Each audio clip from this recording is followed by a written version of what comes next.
you can bring this around with you on the go. You don't need to have like too much of a setup going on. So it's just very beneficial. Hey, Awen, how's it going? Nice to meet you. But yeah, I love traveling whenever I can. So and like even though you can't see the things going on like around you, all that matters is that you hear like the ambiance. So it'd just be really cool. Hello, Elwin. Yeah, I'm all good to go actually. So wait a sec, there's two of you. Are you the same thing, Awen, Elwin? Are you two the same?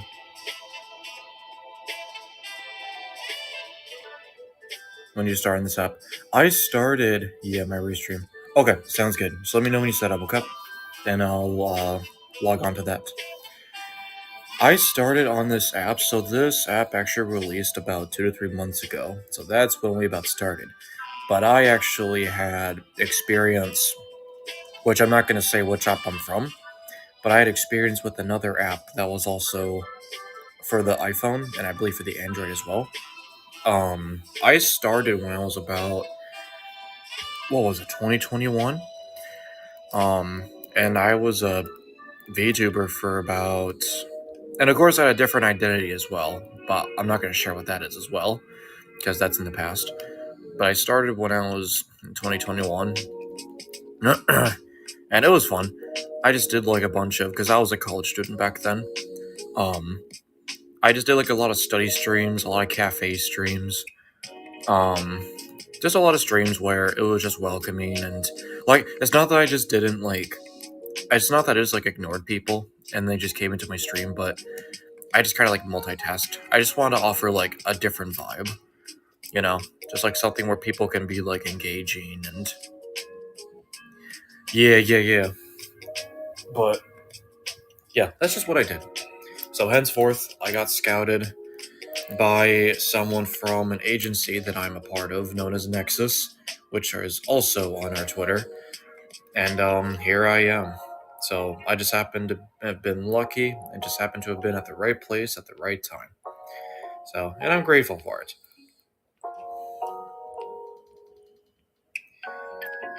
Oh, gotcha. Yeah. That's nice to hear. Elwin. Wait, question, Elwin. Are you the same as Ellie? Because we have like Ellie or Ely. Also, are you two different? Or are you the same person? So I know we had like an Ellie or something for restreamer, and she like did one for me before. And here I'm logging on to my. Oh, that's a different one? Okay. I mean, I figured that was the case. If you don't mind me asking, what's your, should be, oh, okay, thank you. I was literally about to ask that, you read my mind. Let me open that up. Wait, was that even your right name? Hold up. Two? Oh, wait, I put two E's instead of two I's. You like to, oh, that's good. It would be lovely for me to, would be lovely for me to do Twitch, and that was the plan, but life is kind of a bitch, you know? So, now I can't do it. Okay, I'm on Twitch now, Awen. Also, too, what I mean by that, Kazuga, I'm getting restreamed, so I have a Twitch, but I'm not the one restreaming. So, if you, like, wonder who I'm, like, talking to, but they're, like, not in here, it's probably the Twitch restream, so. Because before, this used to be just on the iPhone, so we had a bunch of restreamers that did this for us. But, yeah. Yeah, cross-platform, yep. Well, now they released it for Android, so now there's both of them. Yeah, pretty much. But y'all are still very handy, because sometimes... I'm not saying there's, like, people in this world that are, like, poor, but, like, you sometimes... Because AniLive is required to have, like, a minimum version of the phone, so you may have some people that either just, for some reason, don't have the phone, don't have the latest edition of the iOS or the Android. So there's still, like, a benefit of restreaming as well. So it's still very much appreciated that y'all do that. And you never know too. Like y'all do like some raids too. So like there's a chance for like potential raids if there's ever like Twitch stuff happening. So you can always do that. You can all gather like a raid or something.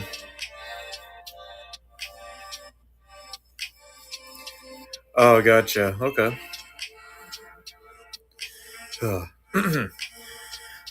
So yeah, have to use my data plan access. Oh, that sucks. Sometimes it's dumb because I forget that I have mine on because there's days where I don't even need it. So sometimes I forget to turn it off. Independent streamer. So I'm not sure how to answer that, but technically speaking, I'm not an independent streamer. I work for an agency. I'm a corpo. You'll see some others on here that are also corporate. But we've been slowly accepting Apple. I can't speak like fully on behalf, but we're accepting like applicants as long as they can import like their as long as we get permission, yada yada. But we're slowly, surely bringing more people onto the app. But at first, it was just like the agency that was doing it. But yeah. So, oh man, my brain is so dead right now. I know like what I'm talking about, but like my brain is just so dead right now. That's why we're just having assassin leisure time. I was gonna talk about my book as well, but we're gonna see who shows up today. So, because I think this is around the time that people are still at work, but I would like to at least stream because I wasn't able to stream Sunday and Monday. Yeah, you're welcome, Kazuga. Anytime. My model as well. For I can speak on behalf of like Nexas, but all of our avatars are from VTube Studio. We each have them rigged by a certain VTuber mama or papa or whatever the or whatever the males are called. I linked mine on Twitter if you're interested in checking her out. She did a really great job with mine. Because again, I'm an assassin. So she gave me a sword, gave me a gun, as you can see on my bottom left.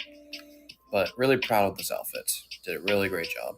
And hello to the four Twitch people that are in here. Feel free to say hello. I'm looking right at all of you as well.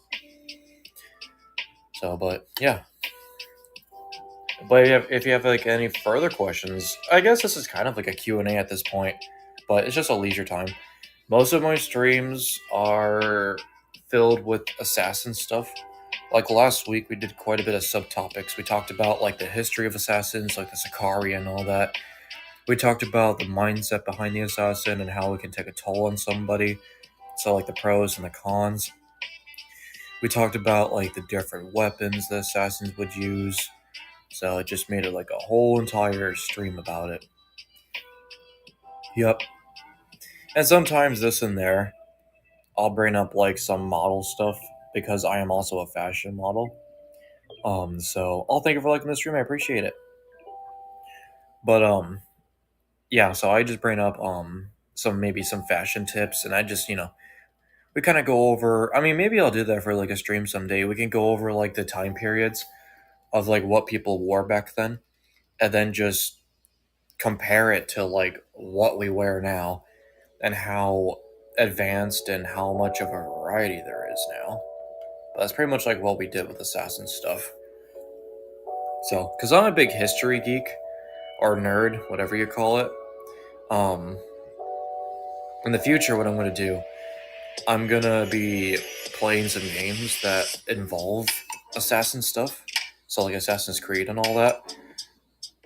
When I get the money for it financially, I'm going to. What's the first video game I remember seeing Assassins in? I'll be honest, like, it probably was like Assassin's Creed. Back then I just kind of knew like what ninjas were over assassins, but I wasn't really quite familiar with the whole assassin concept. But I was a pretty big fan of ninjas. So if we're maybe putting ninjas in like the same topic as assassins, my first ever how should I say this? My first ever experience of like experiencing like ninjas or assassins was probably Teenage Mutant Ninja Turtles. The second show, Not like the first ever show in the 90s, but like the second show after that. Oh, hey, Odette. Thanks for coming. Thanks for coming. Nice of you. Nice to see you in here. Oh, thank you. I appreciate it. How are you doing, Odette? Right now, we're just having a leisure stream right now. Yeah, if you count ninjas, I say for it to be Shogun Total War. Oh, you know that game? Listen, I'm a big strategy fan too. Listen, I tried getting into the Total War games. My first ever Total War game, I think, was Empire, because I'm a pretty big fan of like the American Revolution and all that. And just the fact of like you can also do like pirating. Well, not pirating. You could do like some naval battle. That was pretty cool. My computer could barely handle that game though. I just can't get like the Warhammer games. That's all. You're just eating? Yeah, I just ate as well. I'm actually pretty full. I think I ate too much. But yeah, I didn't eat breakfast, so usually I would have like a protein shake. My protein blend that I got, and it's actually pretty good. I got like a mint chocolate chip flavor, and I kid you not, some protein shakes they taste bland as hell, but this one, I kid you not, it's like I was actually drinking a milkshake. So it felt like I was kind of cheating on my diet, like having like mint chocolate chip ice cream for breakfast, but no, it was just a protein shake. So it felt very I felt very weird. It felt like I was cheating on my diet, but it's like, nope, this is a protein blend. So yeah, it was pretty good. Warhammer games are pretty zany. Yeah.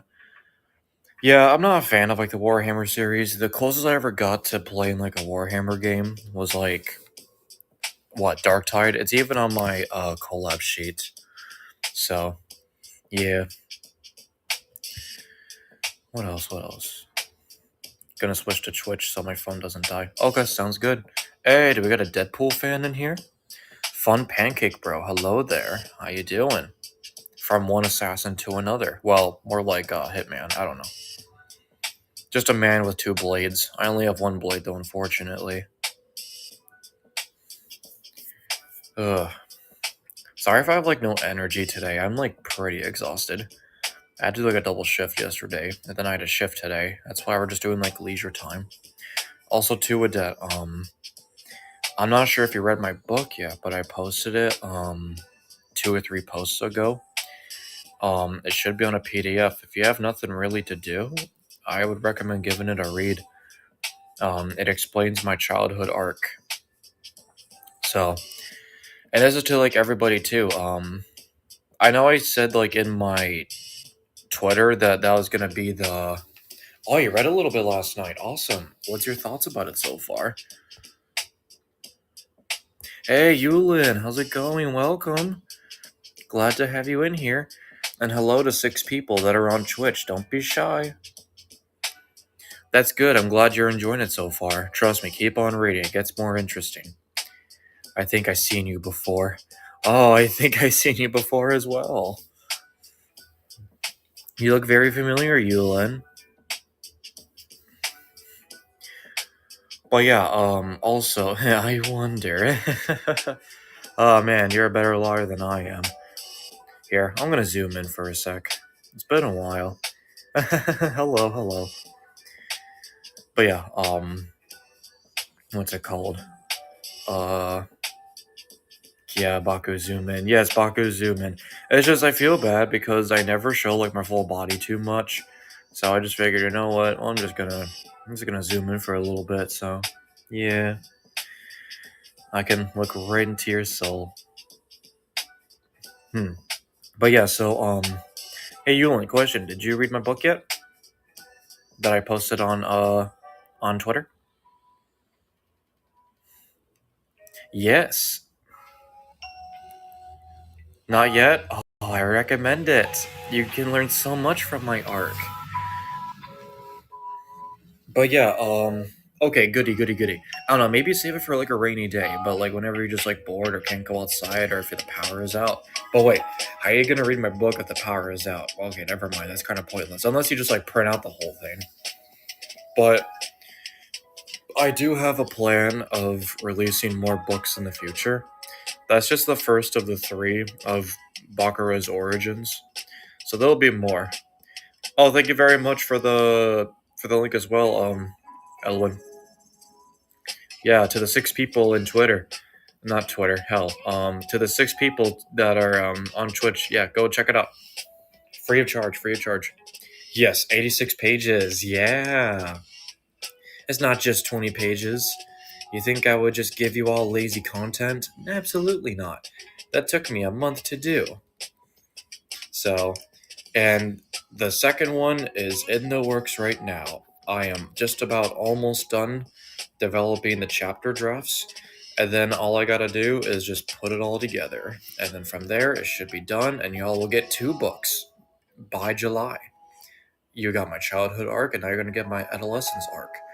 And then hopefully by August, you'll get my adulthood arc. And then from there, that'll be in the trilogy. Yeah, I know. Well, technically speaking, Yulin, I didn't have much to do the time that I wasn't streaming, because if you remembered, I was kind of missing and kind of kidnapped and kind of tortured for about a couple months. So I had to do something during my times of recovering from my wounds mentally, physically, and emotionally. I know, right? Being tortured's so cool. Everyone should try it. Just kidding. Don't do it. It's the worst. I know, I'm just joking, Eula. I know what you meant. I'm just teasing you. I make sure that nothing happens to any of you. I gotta have that. It's kind of like Spider-Man, where he has those like Spidey senses. I have that, but like assassin senses. It's like most of the time, it's not really a guarantee, but I just know like when you all are like in danger. It's like, something doesn't feel right. So yeah. Huh, what else did we talk about? We don't really have like a theme for today. It's just a bunch of leisure time. And I think in the future, since I'm going to be more of a busy Bakurah, I'm probably just going to have like study streams. So in the future, expect me to be a bit more focused on my studies. But I would encourage that all of you, if you have like projects or homework or anything to do, that you use my streams as an opportunity to do that. So hopefully I can sort of give you the vibe of wanting to be productive while I also be productive at the same time. Also, I think I have a basic idea of what my schedule will be. So the streams will always be at between 1:30 and 2 o'clock, but we'll see. So, but I'm always going to announce it by the end of the day all the time, so don't worry. Um, yeah, so. Yep. Oh, thank you very much, Odette. Very sweet of you. You know, I felt like if I got letters from people, they'd probably be death threats that I'm about to die to a certain cause.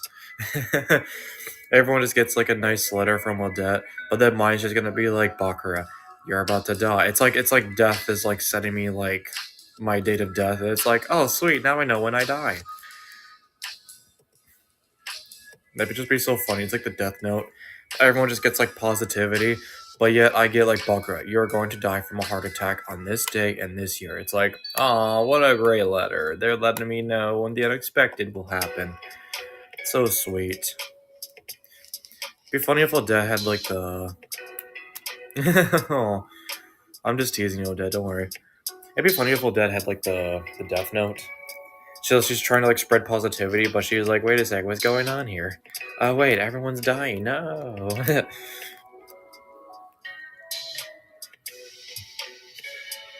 It'd be funny though, in a certain way. It wouldn't be funny if it actually happened, but just like something to think about.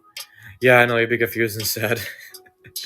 Why is everyone dying? No, I'm just trying to be nice. Well, you are being nice though. You're setting them free. That's okay though. Also, too. Yeah. Oofies. Yeah. Every time someone dies, Odette's just gonna be like, oofies.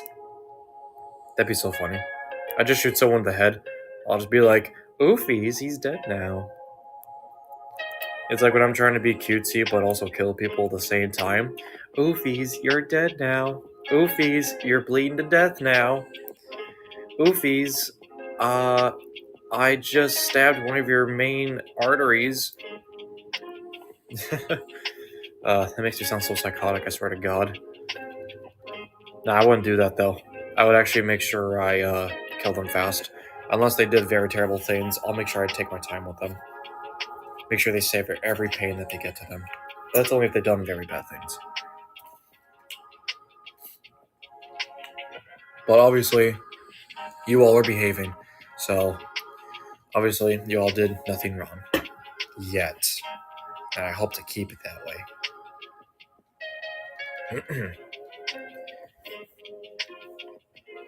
What else can we do? Oh man. I swear. I had some pretty good sleep, but I didn't go to bed till like midnight because it was very difficult for me to sleep. Jeez. Again, apologies if I'm not like so like energetic. I just kind of need like a restart.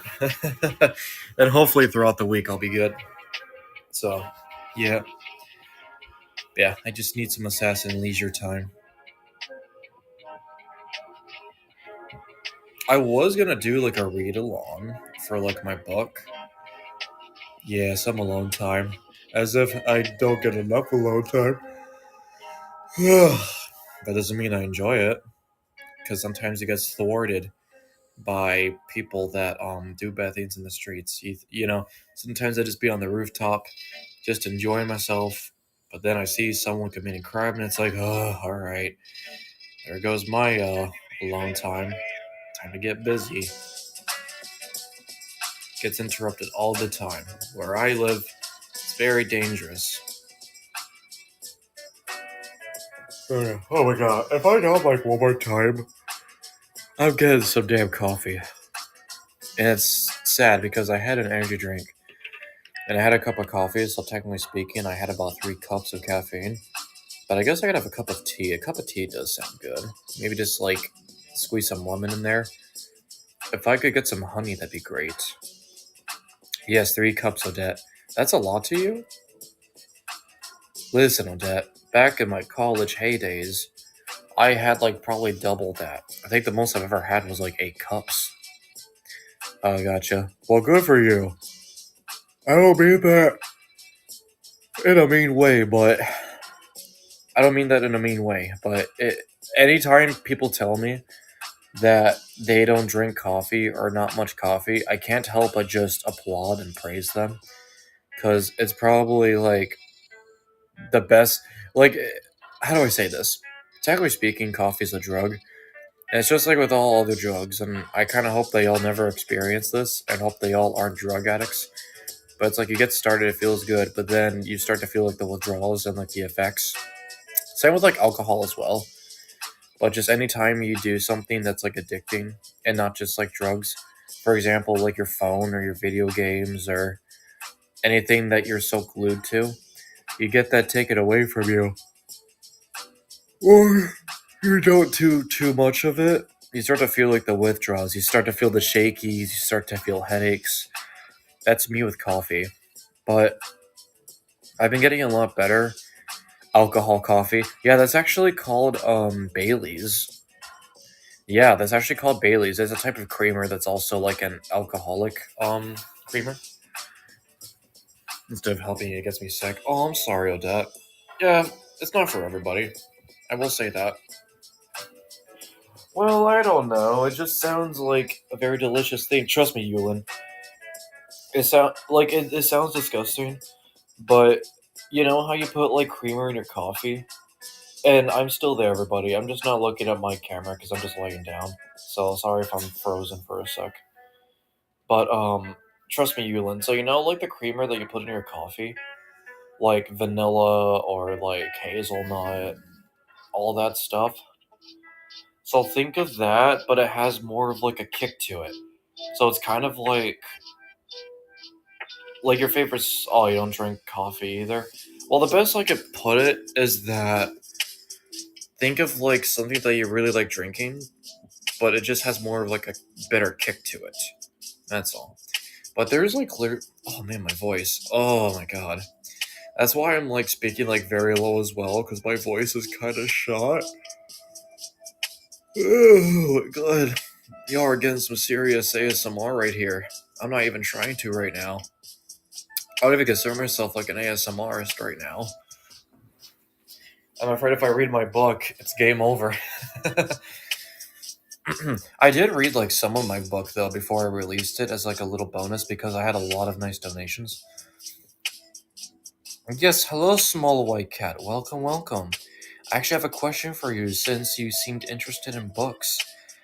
I'm not sure if you follow my Twitter, but have you read my book yet? If not, I would definitely check it out.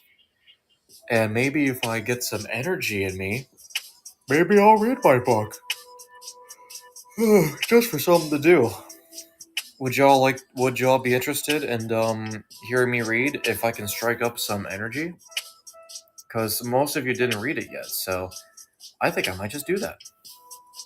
Oh, you're a casual writer as well. Awesome. Well, listen, I need the criticism. I don't consider myself the best writer, but um, if you see anything that you feel like needs improvement, please do share.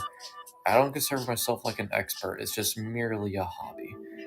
And I have my book posted free of charge as well. And here's what we could do, everybody. If we want to, since I posted my book on Twitter, we can do like a read along. So that way we can all like look at where I'm reading, or if you just want to use this as like an audiobook, we can absolutely do that as well. So we can do that then. So what time is it? 1:58. So maybe like at 2:05, 2:10, I will read my book. And we'll get started. And I'll have it up right now. Have you read Shadow Slave Bakusan?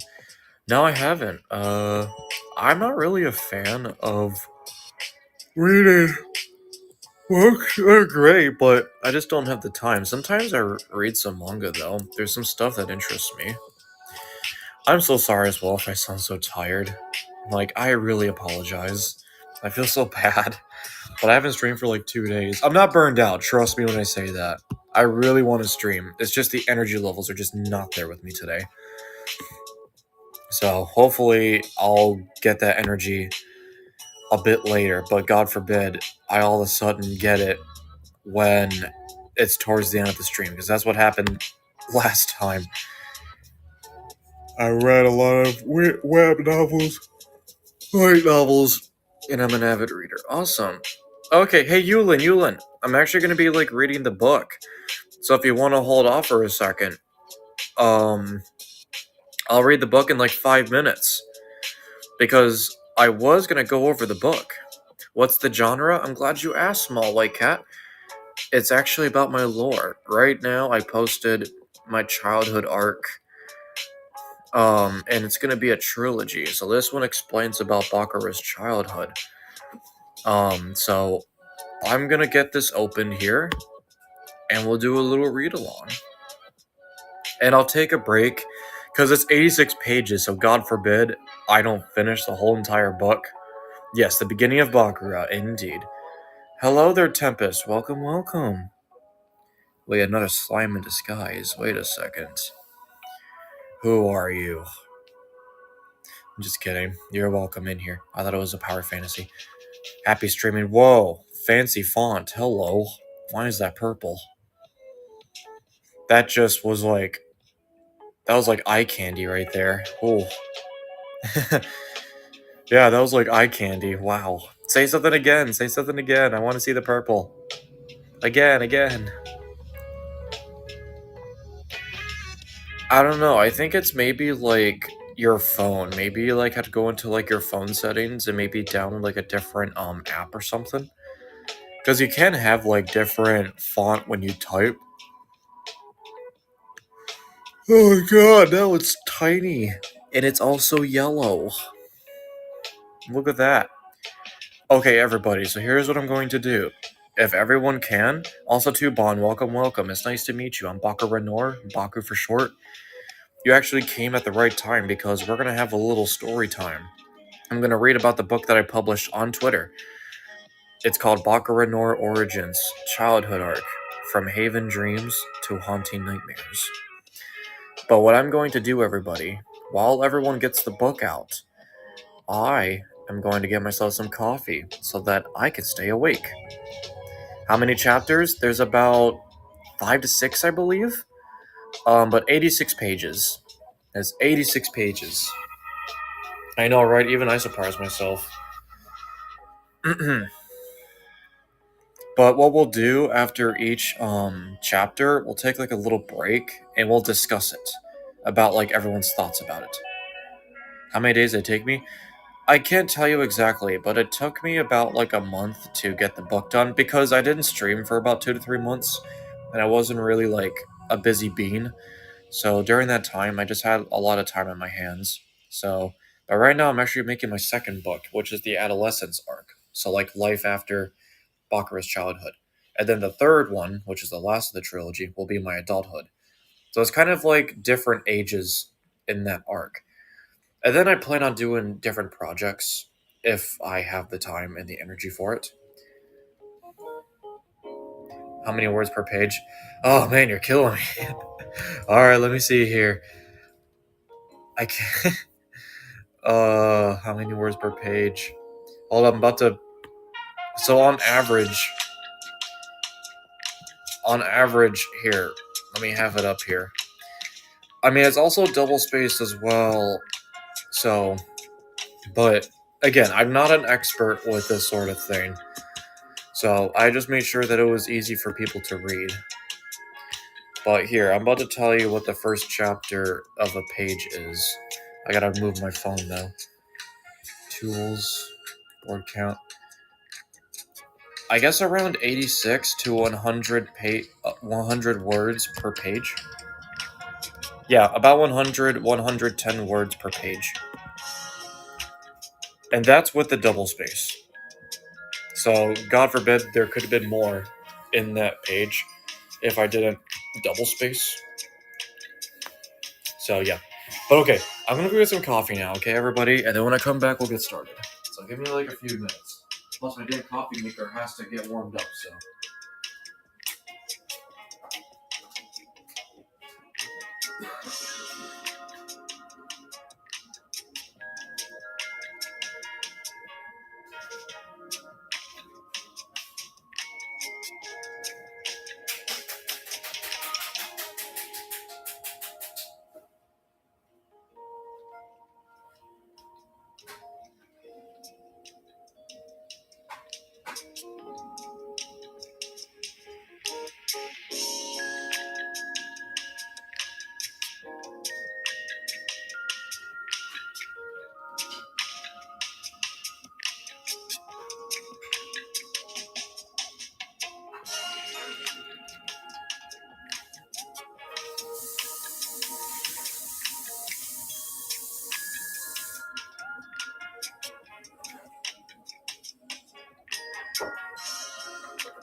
I'm not back just yet, but I'm just checking on everybody here. ASMR coffee making. Kind of want some too. What do y'all put in your coffee? Except for Odette, because she doesn't drink coffee. And except for Yulin. Okay, so you know what? Okay, just a question for Small White Cat and, Eowyn, I guess. Because I guess those two just can't relate to coffee drinking. But what do y'all put in your coffee? I want to hear your coffee order. What's your usual water? Listen, I said you didn't count. What do you like putting things in your water though? Like, do y'all drink tea or something? Like, what's like some condiments or sweeteners? Ignore I say condiments. I'm sorry, but like, what's like stuff that you put in your honey? Ooh, there you go. Yeah, honey and tea. See, now I have like a see now I have like a lot of energy because I know I'm getting that coffee.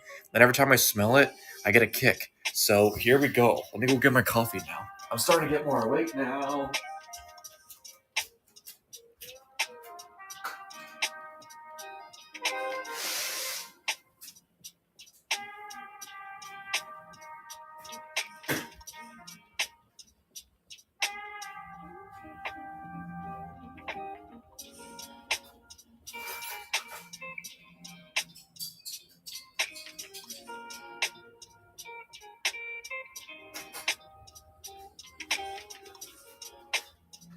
Oh my god, that first sip always hits the spot, dude. Alright. I got my coffee, everybody. Yeah, me too, me too. Just milk and some sugar. I put milk in my tea sometimes. I put milk in my tea. I did it before one time because I was just kind of bored and I wanted to try something new. So, but putting milk in the tea is actually not too bad, honestly. It's a interesting experience, to say the least. But okay, let me get in my reading position. Let me get my coffee. Let me get my water. But here we go. Alright, took a sip of my water. Took a sip of my coffee. I'll turn on the music too so you can hear me a bit better.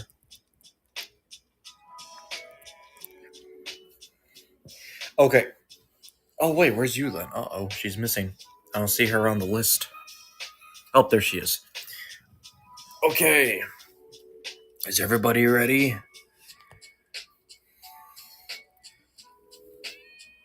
Okay. Let's see here. Let me see if I can increase the font so that way I can actually lie down and read. I'm gonna be a little lazy. Apologies. Aw, damn, I can't zoom in too. What a shame. Yeah, let me just zoom in on the font. A little more. Oh, much better. I can see it from so far away. Okay, here I go. Also, y'all are gonna hear me try to roleplay as like all the characters. So you'll get to hear like me trying to sound kind of feminine, but you also get to hear me sound like a little kid. As if I was like 7 years old. But okay. Here we go. Chapter 1. A Picture Perfect Life. The sun cast on a warm glow over the idyllic suburban neighborhood, where well-kept lawns and charming houses lined the streets. In one of these homes, the Noir family thrived. The house itself was an embodiment of elegance and comfort, with large windows that allowed sunlight to pour into the spacious rooms, filled with tasteful decor. Hold on for a sec. Hold on for a sec, everyone. I'm hearing like some vibrations here.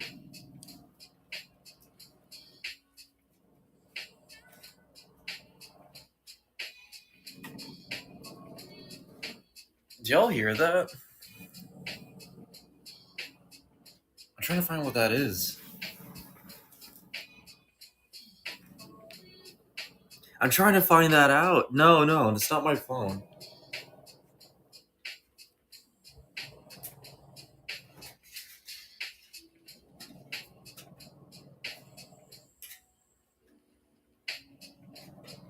What the hell?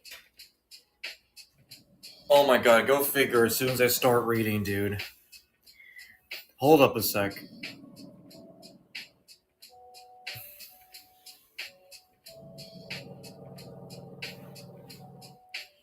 I don't know what that is.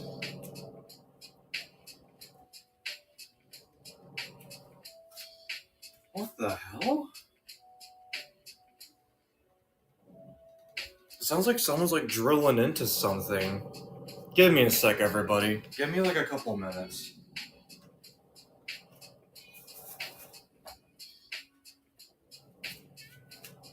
I'm gonna check upstairs for a sec, everybody.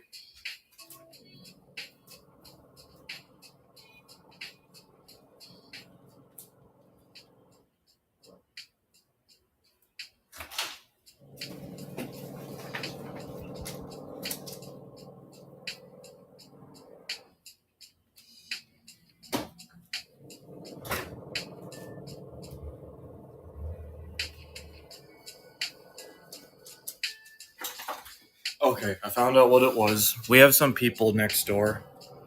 Because I live in an apartment. I think they're just like drilling into something. I can't really go anywhere away from it, but I hope it won't bother everybody too much. But I don't know what they're doing. It's kind of annoying. Because I looked out my door and it just sounded like it's not loud. Okay, that's good. I'll try my best to, what do you call it? Oh, actually, I could put my AirPods in. Yeah, but they might die on me. Oh well. Okay, we'll get started then. Just let me know if it's annoying and I'll try to find somewhere else. Okay, here we go. Inside, young Bakurah Noir raced down the stairs, his laughter echoing through the hallway. He was a bright and spirited child, his eyes gleaming with curiosity and joy. Bakurah, slow down, his mother called out, her voice carrying a musical lilt always made him smile. Selina Noor was a vision of grace and beauty. A renowned model, she had graced the covers of fashion magazines and dominated runways across the globe. Today, she was prepping for another day in front of the camera, her makeup flawless, and her hair styled to perfection. Despite her busy schedule, Selena always made time for her family. I can't slow down, Mom. I'm too excited, Bakurah replied, skidding to a halt in the kitchen where his mother was enjoying her morning coffee.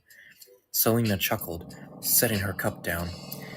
And what has you so excited this morning? I finished designing a new outfit, Bakurah said proudly, holding up a sketchbook. The pages were filled with intricate designs, showcasing his remarkable talent for fashion even at such a young age. Selena's eyes sparkled with pride as she took the sketchbook from him. These are incredible, Bakurah.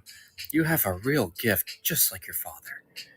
Dominic Noor entered the kitchen, dressed in a sharp suit, ready for a day of meetings and business deals. As the head of promotions and advertising for Noor Elegance, he was the backbone of the company, ensuring its continued success and reputation. And what gift might that be? Dominic asked, planting a kiss on Selena's cheek and ruffling Bakurah's hair. Our son's remarkable talent for design, Selena replied, showing him the sketches. Dominic took the sketchbook and flipped through the pages, nodding appreciatively. These are excellent, Bakurah. I see a bright future for you in the fashion industry. Bakurah beamed with pride. His parents' approval meant the world to him, and their unwavering support fueled his passion. The Noor family dynamic was one of mutual respect and encouragement, a foundation that had allowed both Selena and Dominic to thrive in their respective roles. The Noor's home was often a bustling hub of activity, with friends and business associates coming and going. Today was no different. As Bakurah finished his breakfast, the doorbell rang, signaling the arrival of one such visitor. Bakurah, could you go get that? Selena asked, adjusting her dress. Sure, Mom. Bakurah dashed to the door and opened it to find a familiar face. Good morning, Bakurah, said Mr. Lawson, a close family friend and one of Noor Elegance's key business partners. He was an older gentleman with a kind smile and a sharp mind, always ready to lend his expertise to the family business. Good morning, Mr. Lawson, Bakurah replied, stepping aside to let him in. Lawson greeted Selena and Dominic warmly, his eyes crinkling with genuine affection. He was a stout man with a neatly trimmed beard and a sharp suit that spoke of his impeccable taste. The years have been kind to him, and his association with the Noir family had made him not just a business partner, but a close friend. Selena, you're looking as radiant as ever, Mr. Lawson added, giving her a respectful nod before turning to Dominic. And Dominic, I hear the latest campaign is already generating quite a buzz. Selena smiled, her eyes twinkling. Thank you, Lawson. And yes, Dominic's been working tirelessly on it. We're all very excited. Dominic shook Lawson's hand firmly. We couldn't have done it without your support. Your insights have been invaluable. The trio moved to the living room, their conversation flowing effortlessly from business strategies to personal anecdotes. Bakurah, sitting quietly on the sofa, listened intently. His young mind was a sponge, absorbing every detail of their discussion. Partnerships are the backbone of this industry, Lawson was saying. It's not just about the clothes or the models. It's about the relationships we build, the trust we foster. That is what makes Nor Elegance stand out. Bakura nodded thoughtfully. So, like team effort, right? Everyone working together to create something amazing. Lawson turned to Bakura, a look of admiration on his face. Exactly, young man. It's all about collaboration. Never underestimate the power of a good partnership. After the meeting, Bakura retreated to his room, his sanctuary. The space was a testament to his passion for fashion, filled with sketchbooks, fabric samples, and magazines. The walls were adorned with posters of famous models and designers, many of whom his mother had worked with. His desk, cluttered with pencils, markers, and various tools of the trade, was where he spent most of his time. He picked up his sketchbook and flipped to a blank page, his mind buzzing with ideas. Despite his young age, Bakura had an uncanny ability to visualize complete outfits and bring them to life on paper. Each design was a blend of his mother's influence and his own unique perspective. Let's see, he muttered to himself, sketching the outline of a dress. Something elegant, but with a modern twist.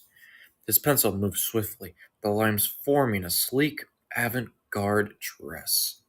He added details, envisioning how the fabric would flow, how the light would catch it just right. A soft knock on the door pulled him from his concentration. Selena stepped in, her presence instantly filling the room with warmth. Mind if I join you? She asked, already moving to sit beside him. Not at all, Mom, Baka replied, his eyes lighting up. I was just working on a new design. Selena looked over his shoulder, her eyes scanning the sketch. This is wonderful, Bakura. You've really captured the essence of movement here. Thanks, Mom, he said, beaming with pride. I tried to think about how the fabric would flow and how it would look on the runway. Selena nodded, her expression thoughtful. That's excellent. Remember, you have to think about the whole picture. It's not just about the clothes, it's about how they make the person feel and how they move. Bakura listened intently, absorbing every word. So, it's like telling a story with the design? Exactly, Selena said, smiling. Fashion is an art form. Every piece you create should invoke an emotion, tell a story. When you design, think about the person who will wear it. How do you want them to feel? Confident? Elegant? Bold? Bagheera nodded, his mind racing with possibilities. I want them to feel unstoppable, like they could conquer anything. Also, hold on for a second. Hey, Vigio, how's it going? I know you were here for the first chapter, but we have quite a bit of new people that haven't heard it yet. So if you don't mind, we're actually going to be reading a lot more than even what you heard. So you came in at the right time, actually. Oh, hello as well, too, Small White Cat. Were you here the whole time when I was reading? Sorry, too, if I, Wow, already? Okay, don't spoil anything, though. Don't spoil anything. But okay, I'm gonna keep on going, okay? We still got a ways to go through the first chapter. Selena's smile widened. That's a wonderful goal, Bakurah, and with your talent, I have no doubt you'll achieve it. Yes, I'm doing a read along video, but we have a lot of new people that haven't read the first chapter yet. So, but I'm going to read a bit more after the first chapter. So you came in sort of at a right time. That's a wonderful goal, Bakurah, and with your talent, I have no doubt you'll achieve it. Later that evening, the Noir family would gather for dinner, sharing stories about their day. These moments were precious, a time for laughter and bonding. Today, Mr. Lawson and I discussed a new advertising campaign, Dominic said, passing a dish to Selena. I think it's going to be our best one yet. I had a wonderful photo shoot, Selena added.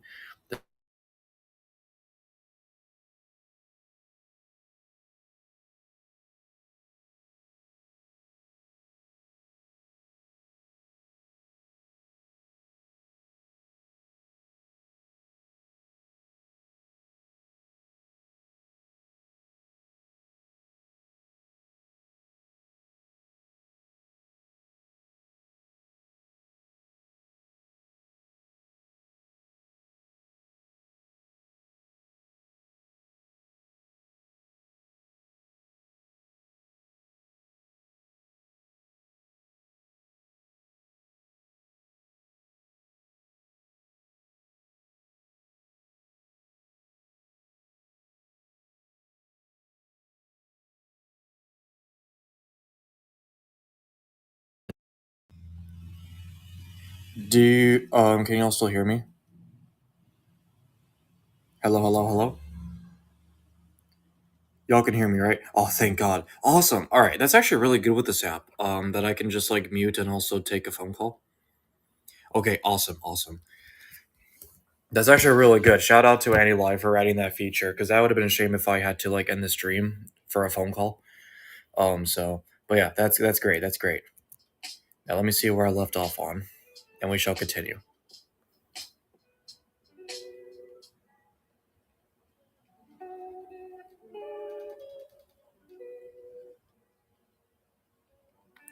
Okay.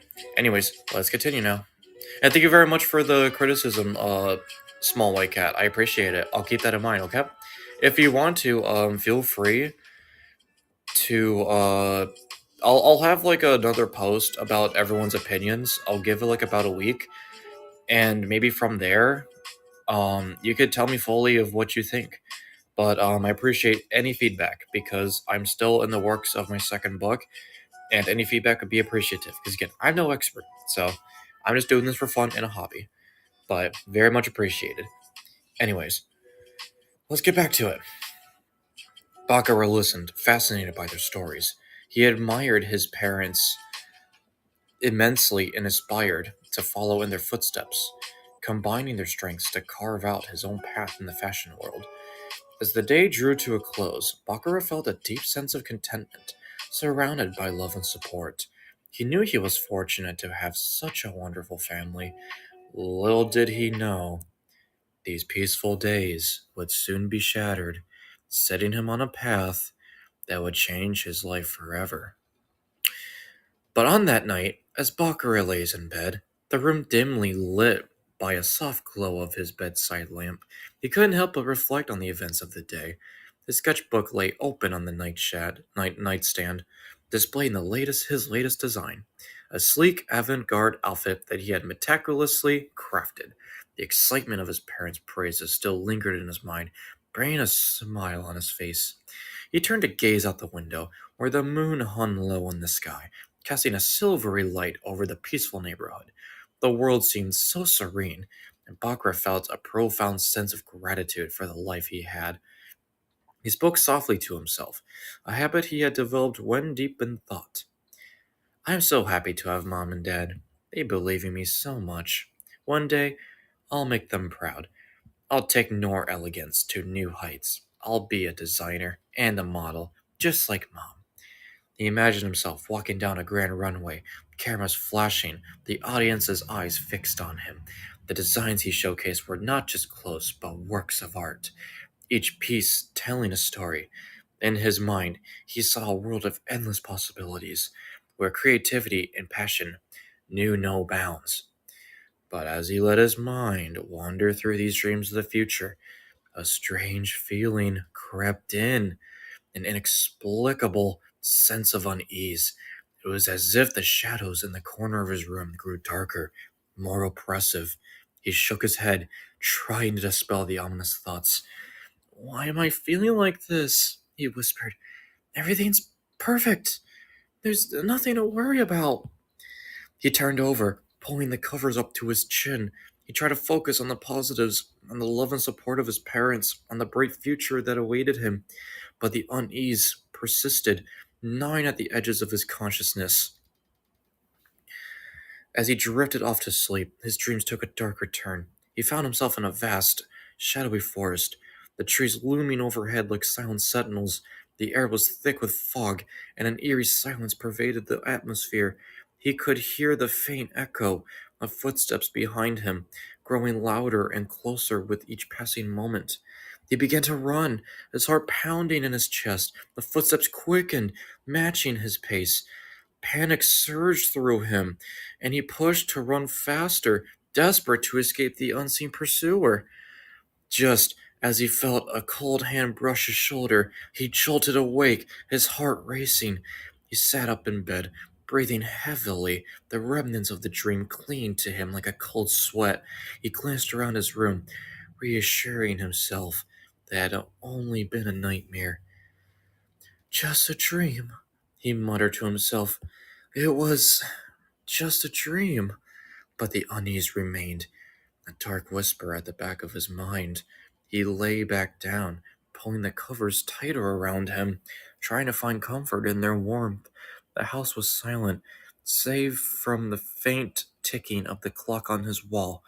He closed his eyes, willing himself to return to the safety of sleep, but the shadows seemed to loom larger than before.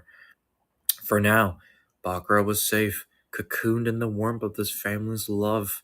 He had no way of knowing that the darkness in his dreams was a prelude to the real nightmare that had awaited him, blissfully unaware of the tragedy that would soon shatter his world. He succumbed to sleep once more, his innocent dreams unknowingly haunted by the shadows lurking just beyond the horizons. End of chapter 1. What's everyone's thoughts? Also, I'm going to take a little break for a second. Is everyone hyped so far? Okay, let me see here what you said here, Small Cat. Oh, okay. Wait, Small, I have a question. Did you read all of the book or just that first chapter? Like, did you actually, skim through the whole thing? Jeez, that was quick. You're an expert. Okay, that's good to hear. It's just 86. Yeah, you're right. Usually an average is like 106, but I don't think I was going to ever be able to pull that off. But we'll see what happens. Um, I can't promise how much I'm going to be reading. Also, to everybody, I gotta see something here. So let me just take a couple minutes.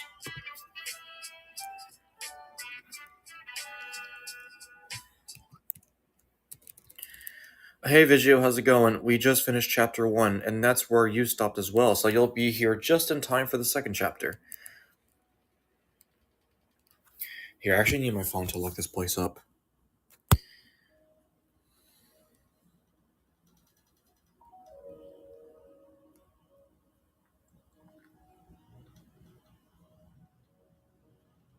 Okay, that's good to know. Okay, perfect. Okay, everybody. Let me just take a bit more of a breather. But yeah. Oh, you think I could be a good dungeon master? That's really nice. I take my reading very seriously. I just, I don't know. I'm someone where I don't like to be robotic when I read. You know, I like to show a lot of emotion and expression behind it. So I really appreciate the comments that y'all give. Oh, okay, Odette, sounds good. And hello there, Kane. Welcome, welcome. Question, Kane, were you around when I read the first chapter?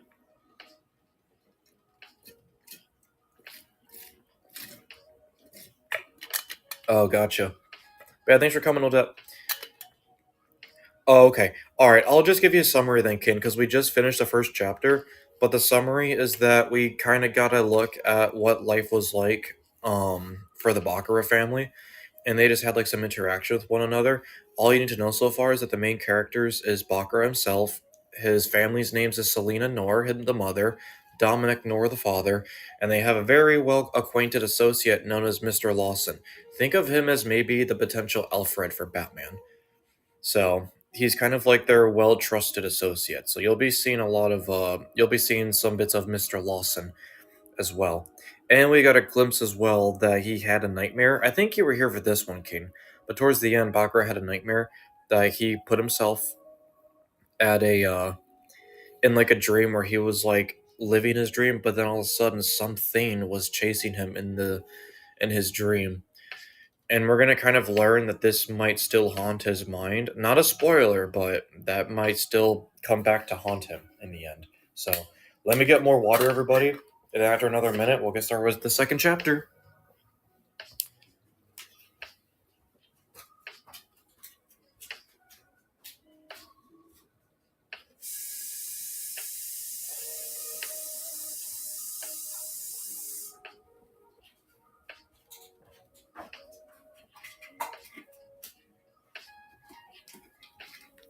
Okay. I got some water, everybody.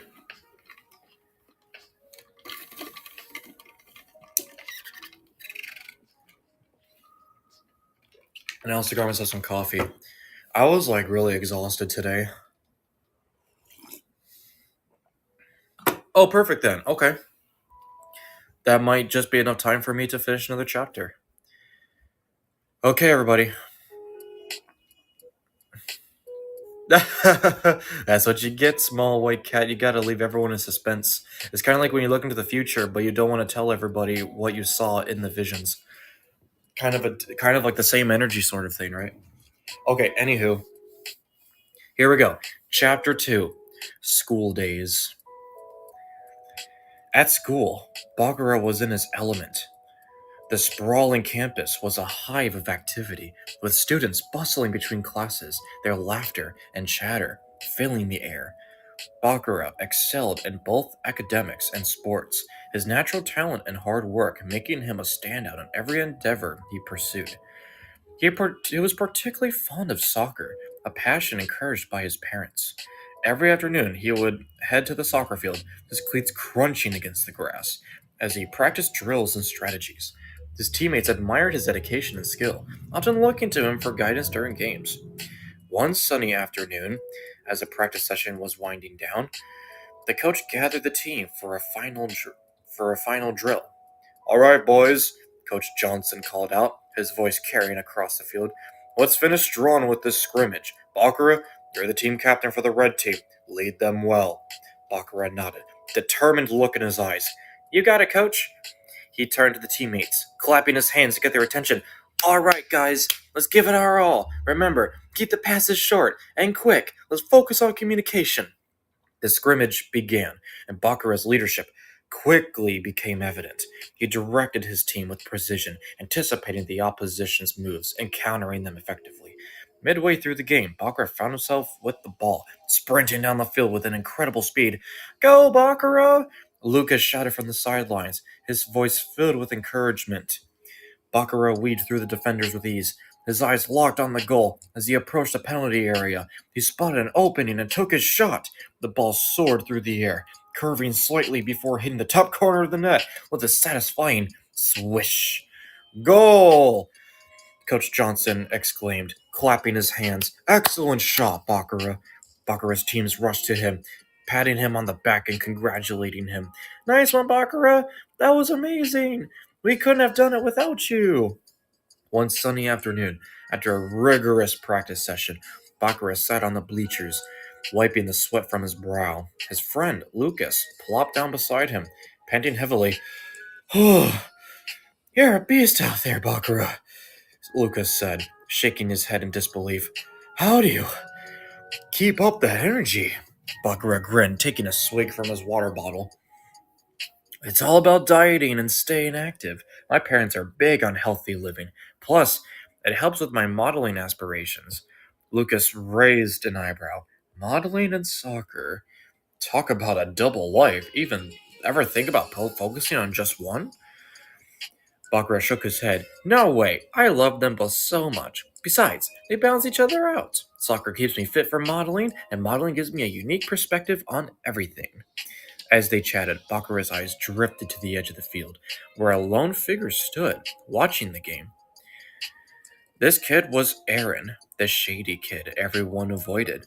He was tall and lean, with dark hair that fell into his eyes and a perpetual scowl that made him look unapproachable.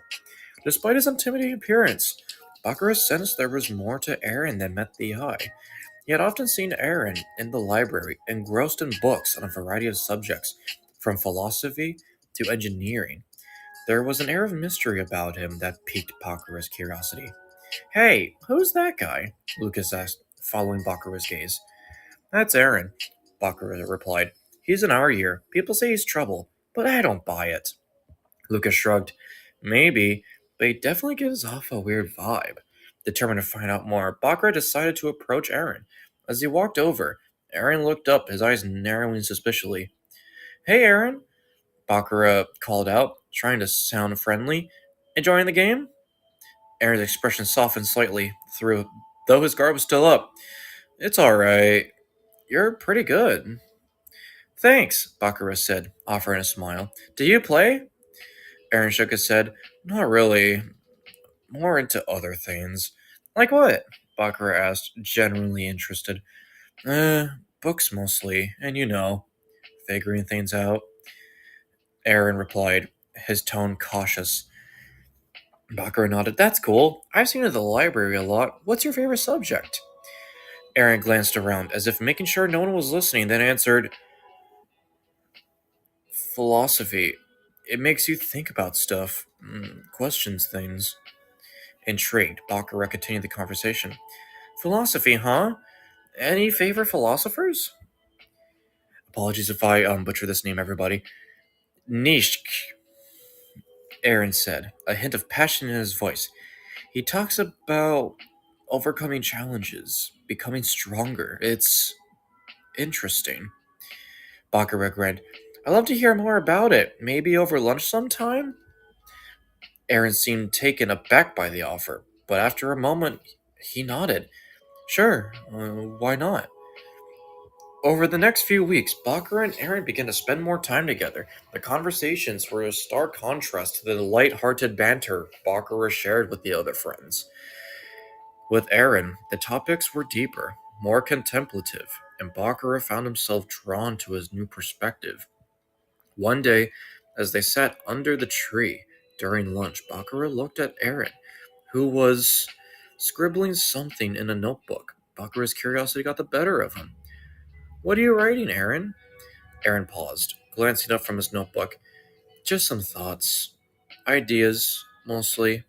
It helps me think. Bakurah leaned in, trying to catch a glimpse. Can I see? Aaron hesitated for a moment, then nodded, handing over the notebook. Sure, but it's just a bunch of random thoughts. Bakurah flipped through the pages, impressed by the depths of Aaron's musings. This is amazing, Aaron. You've got some really profound ideas here. Aaron shrugged, a hint of smile on his lips. Thanks. It's just stuff I think about when I'm alone. Bakurah handed the notebook back, his expression serious. Aaron, why do you always keep to yourself? I mean, you're really interesting. I think others would see that if they got to know you. Aaron looked down, picking at the grass. People just judge too quickly. They see someone who looks different and make assumptions. It's easier to stay out of the way. Bakurah nodded thoughtfully. I get that. But you don't have to stay hidden forever. You have a lot to offer. Aaron gave a small smile. Maybe. Thanks, Bakurah. It's just. Sometimes it feels like no one wants to understand. Bakurah sighed, leaning back against the tree. I know how that feels, in a way. My parents have high expectations for me. and sometimes it's hard to live up to them. But I found that talking to people, opening up, it helps. Aaron's eyes softened, and he seemed to consider Bakurah's words. Yeah, maybe you're right. It's just hard to trust people. I get it, Bakurah said, his tone gentle. But you trusted me, right? And I haven't let you down. Aaron nodded slowly. That's true. You're different, Bakurah. You actually listen. That's what friends do, Bakurah replied with a smile. They listen, and they're there for each other. And I'm here for you, Aaron. Aaron's smile grew a bit wider. Thanks, Bakurah. It means a lot. As the weeks passed, Bakurah and Aaron's bond grew stronger. They spent countless hours discussing everything from philosophy to fashion, each learning from the other's unique viewpoint. One afternoon, as they sat on the bleachers watching a soccer match, Aaron turned to Bakurah. Do you ever wonder why people are the way they are? Why they why do they do the things they do? Bakurah nodded. All the time. My parents always say that everyone has a story, a reason for their actions. It's one of the things that fascinates me about fashion. Every design tells a story, just like every person does. Aaron's eyes lit up with interest. I never thought about fashion that way. That's pretty deep. Bakurah smiled. Yeah, it is. And it's the same with people. If you look past the surface, you can see the story underneath. Like with you, Aaron. There's so much more to you than what people see. Aaron looked away, a bit embarrassed. You're too kind, Bakurah, but thanks. It's nice to hear that. Just being honest, Bakurah replied. Everyone deserves to be seen for who they really are. One evening, as the sun was setting, Bakurah and Aaron found themselves at the old playground near the edge of town. It was a quiet place, perfect for the kind of deep conversations they have often had. Aaron kicked at a pebble, watching it skitter across the ground. Do you ever think about the future, Bakurah? What do you want to become? All the time, Bakurah said, leaning against the swing set. I want to follow my mother's footsteps, become a great model and designer. But sometimes I wonder if that's all there is for me. Like maybe I'm meant to do something more. Aaron nodded, his expression thoughtful. I get that. I think about the future a lot too. But mostly, I just want to find a place where I belong. Somewhere I don't have to hide who I am. You'll find it, Aaron, Bakurah said confidently. And until then, you got me. And we'll figure it out together. Aaron looked at Bakurah, his eyes filled with a mix of hope and gratitude. Thanks, Bakurah. I don't know what I'd do without you. Bakurah grinned. You'll be just fine, I'm sure. But I'm glad we're in this together. As they walked home from that evening, Bakurah couldn't help but feel a deep sense of connection with Aaron. Despite their differences, they had found a common ground, and their friendship was something Bakurah cherished deeply. As they parted ways, Bakurah called out, See you tomorrow, Aaron. Aaron waved, a genuine smile on his face. Yeah, see you tomorrow, Bakurah. Bakurah watched Aaron disappear into the night, his heart warmed by the thought of their growing bond. He knew that no matter what challenges lay ahead, they would face them together. End of chapter 2. Also, hello there, Stella. Hello there, anime fangirl 26. Welcome, welcome. I'm reading my book that I published. Right now we're on the second chapter. But yeah, thoughts, everybody? How are we doing so far? And hello there, Vigio. I guess you came at the right time. Oh, I have a cute voice. Thank you. I try my best to mimic the emotion behind each character. But yeah, it's nice meeting some people here. I mean, I said you weren't in here, Vigio, but were you listening the whole time? Because I didn't see you like on the list, so that's why I asked. Oh, you were here the whole time? Okay, perfect then. But yeah, so that was done. So hope everyone liked that chapter. So we pretty much learned that Bakurah yeah, about Aaron. Yep. So we pretty much just learned about Bakurah's childhood friends. And they were just talking a bit about life and philosophy and, just talking about their futures. Quite a bit of some deep stuff. Like when I was like writing this, I kind of like forgot they were 7 and 8 years old because I don't know, like in some animes, they kind of make 7, 8 year olds like pretty intelligent. So I guess like we can let that slide. But sometimes you have like 7, 8 year olds that talk about this. I'm not sure if I know any 7, 8 year olds that would talk about philosophy, but sometimes. But I guess that's like the only minor thing of this book. I think the truck's changing their brain. It's the truck. Yeah, baby. But yeah, I didn't really think that through. I'm like, crap. I gotta calm it down with like the philosophy crap. Because it's like, they're all like 7 and 8 years old. So, but hopefully that's not too much of like a turn down or like gets everyone's immersion off. Okay, Stella, it's nice to meet you. I hope to see you more in my streams. But thank you for coming. I appreciate you. Oh, thank you so much for the gift. I appreciate you. Thank you. Okay, everybody. It's still pretty early. I can read no chapter. Here we go. Let me just have some water here. Since I started my stream at like 1:30, I'll end the stream at 3:30 because I have a bit to do today. Oh man, had to really hydrate there. Whew. Okay, let me have a sip of coffee here. Okay, here we go. Chapter 3, Hidden Passions. Bakurah's interests extended beyond fashion and sports. He was fascinated by crime shows, documentaries, and movies, often staying up late to watch them. His parents worried about his obsession with such dark themes, but they allowed it, hoping it was just a phase. Oh, thank you, Anime Fango. I appreciate it. You have really kind words. I appreciate you. Okay, let's get started now. One night, Bakurah was in his room, the glow from the television casting shadows across the walls. He sat on the edge of his bed, eyes glued to the screen as a crime documentary played. The narrator's voice was calm but intense, recounting the details of a high profile murder case. The detective found a single thread at the crime scene, the narrator said. It was this seemingly insignificant piece of evidence that would unravel the entire case.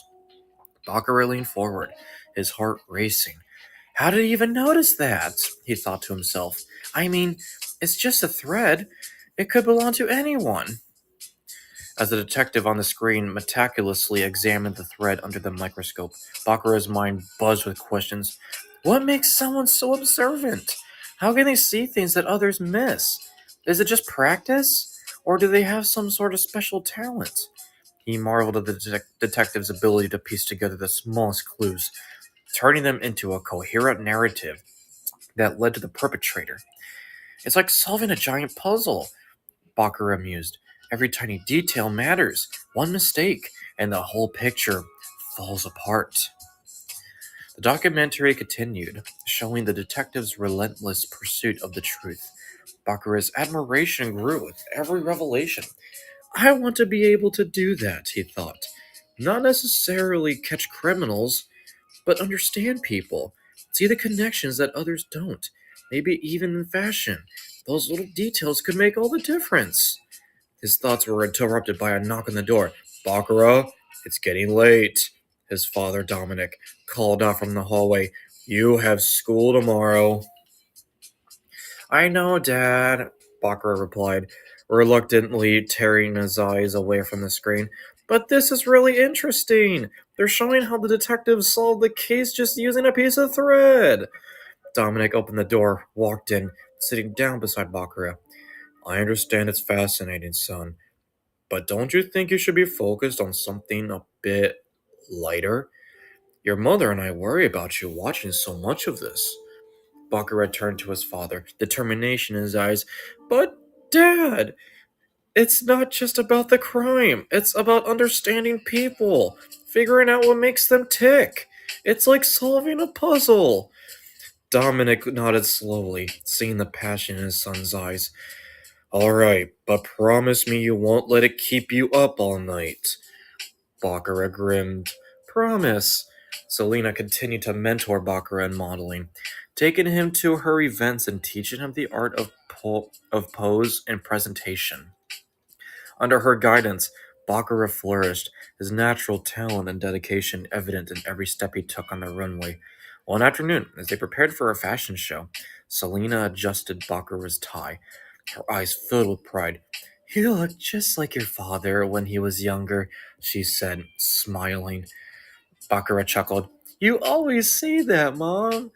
"Well, it's true," she replied, giving him a quick hug. "Now, remember what we practiced. Shoulders back, head high, and always make eye contact with the audience." Bakurah nodded, repeating her instructions. "Shoulders back, head high, make eye contact." "Got it."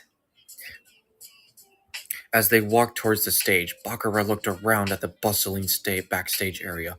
Models were getting ready, designers were making last-minute adjustments, and photographers were setting up their equipment. It was a world he had grown to love, thanks to his mother's guidance. "Mom," Baccarat said softly, "thank you for everything. I wouldn't be here without you." Selena smiled, a tear forming in the corner of her eye. "You're welcome, my dear. But remember, it's your hard work and dedication that got you here. I'm just proud to be a part of your journey." Later that night, Baccarat couldn't sleep. He lay in bed thinking about the crime documentary he watched earlier. His mind was racing with questions and ideas. Suddenly, he heard a knock on the door. "Baccarat, are you still awake?" It was his father. "Yeah, Dad, come in." Dominic entered the room and sat down on the edge of the bed. "I could tell you were deep in thought during dinner. What's on your mind?" Baccarat sighed and sitting up. "I was just thinking about the documentary. It's amazing how the detective figured everything out. It's like he could see things no one else could." Dominic nodded. "It's a skill, being able to see beyond the surface. But it's also important to remember that real life isn't always like the movies. Things can't get complicated, and sometimes the right answer isn't always clear." Baccarat looked thoughtful. "I know, Dad, but it's just still fascinating. I want to understand people, to see what makes them do things they do." Dominic smiled, ruffling Baccarat's hair. "That's a good goal, son. Just make sure you keep a balance. There's more to life than just solving puzzles." The next day, during a break at school, Baccarat sat with Lucas and Aaron under their usual tree. They were talking about their favorite TV shows, and the conversation naturally shifted to crime dramas. "Have you guys seen the new crime series on TV?" Baccarat asked, excited in his voice. "It's about a detective who solves cases using really obscure clues. It's incredible." Lucas shook his head. "Nah, I don't really watch that stuff. It's too dark for me." Aaron, however, seemed interested. "I've seen a few episodes. It's pretty cool how they piece everything together. But don't you think it's a bit intense?" Baccarat shrugged. "Maybe, but that's what makes it so interesting. It's like a big puzzle waiting to be solved, and the best part is trying to figure out before the detective does." Aaron nodded, a small smile playing on his lips. "I can see that. It's kind of like life, isn't it? Everyone has their own puzzles to solve."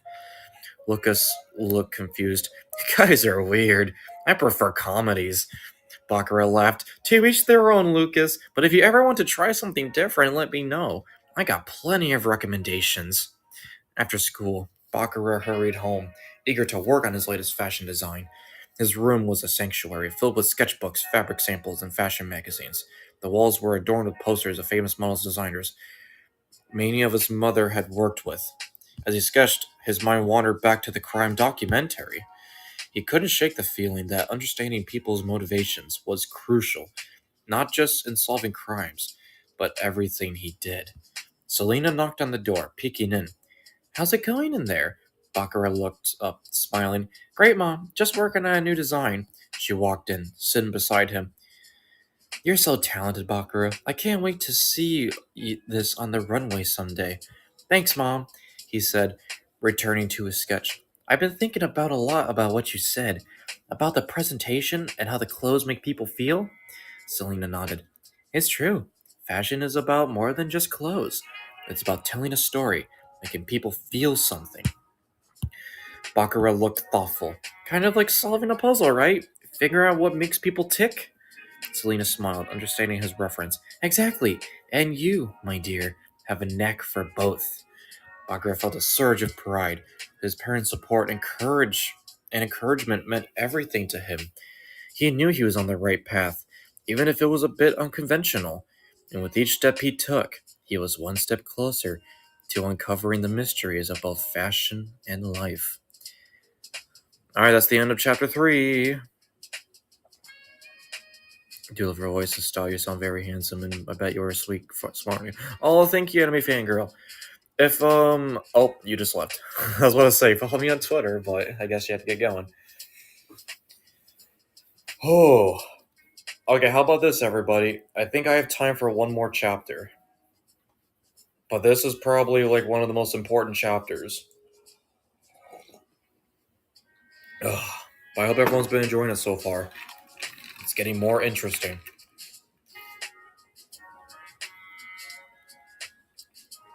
I swear, man. Every time I do Bakurah's voice, my voice like it. What do you call it?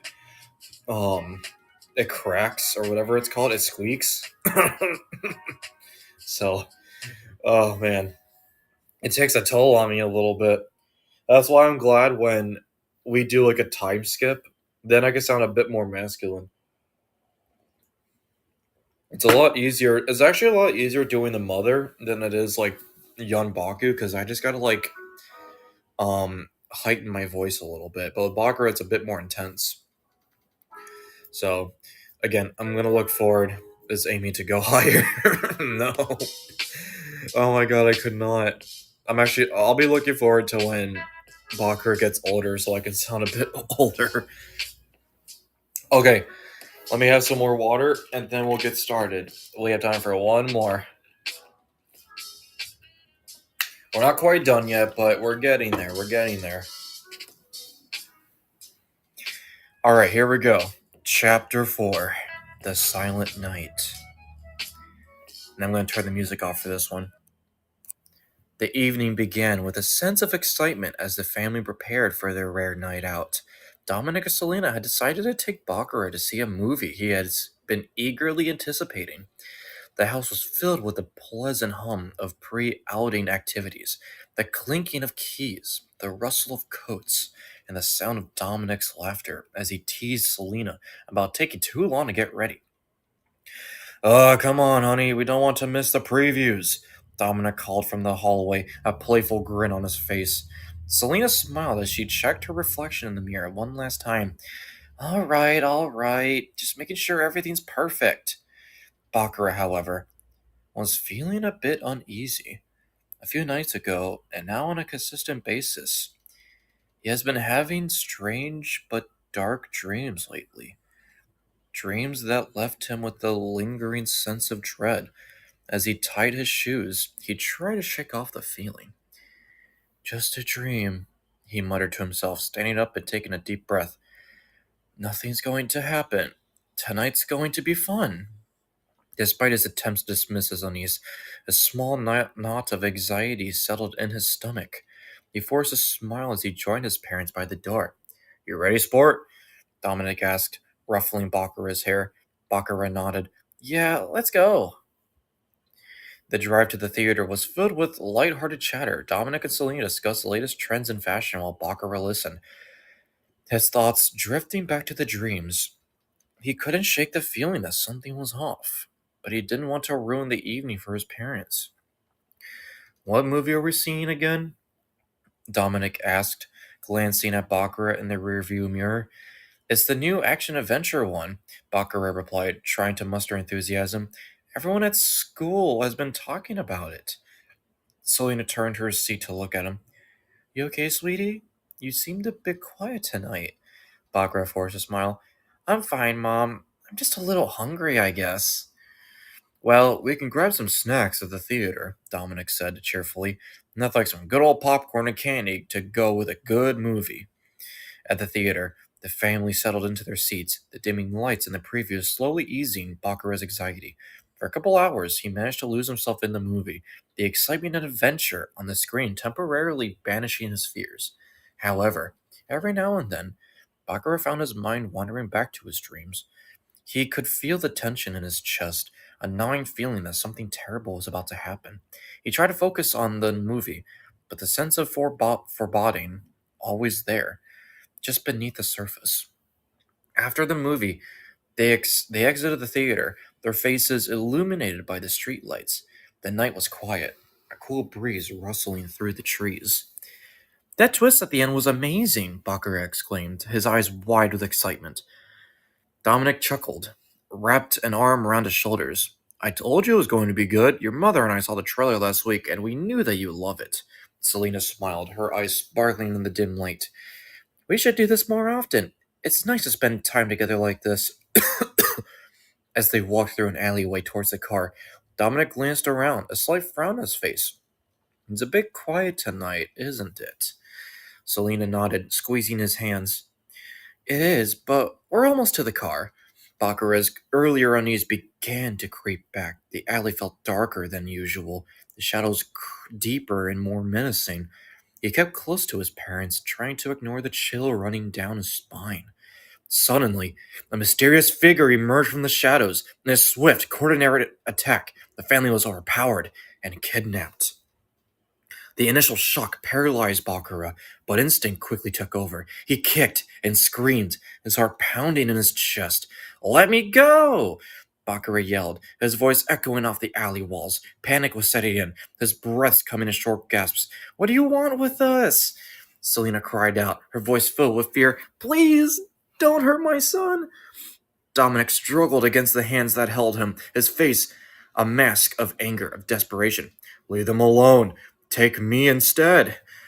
One of the masked figures leaned in close to Bakura, his breath hot against Bakura's ear. Just keep quiet, kid. It'll all be over soon. The man's voice was cold and emotionless, sending a shiver down Bakura's spine. Bakura's mind raced. The dreams, the unease. Was this what they had been warning him about? He felt tears prick at his eyes, but fought them back. He had to be strong, had to find a way out. The reality being kidnapped was settling in, the fear and helplessness washing over him. He glanced at his parents, seeing the fear reflected in their eyes. They were all in this together, but the uncertainty of what awaited them was terrifying. The family was forced into a waiting van, the doors slamming shut behind them. Suddenly, as Bakura struggled against his captors, he felt a sharp blow to the back of his head. Pain exploded through his skull, and he cried out of agony.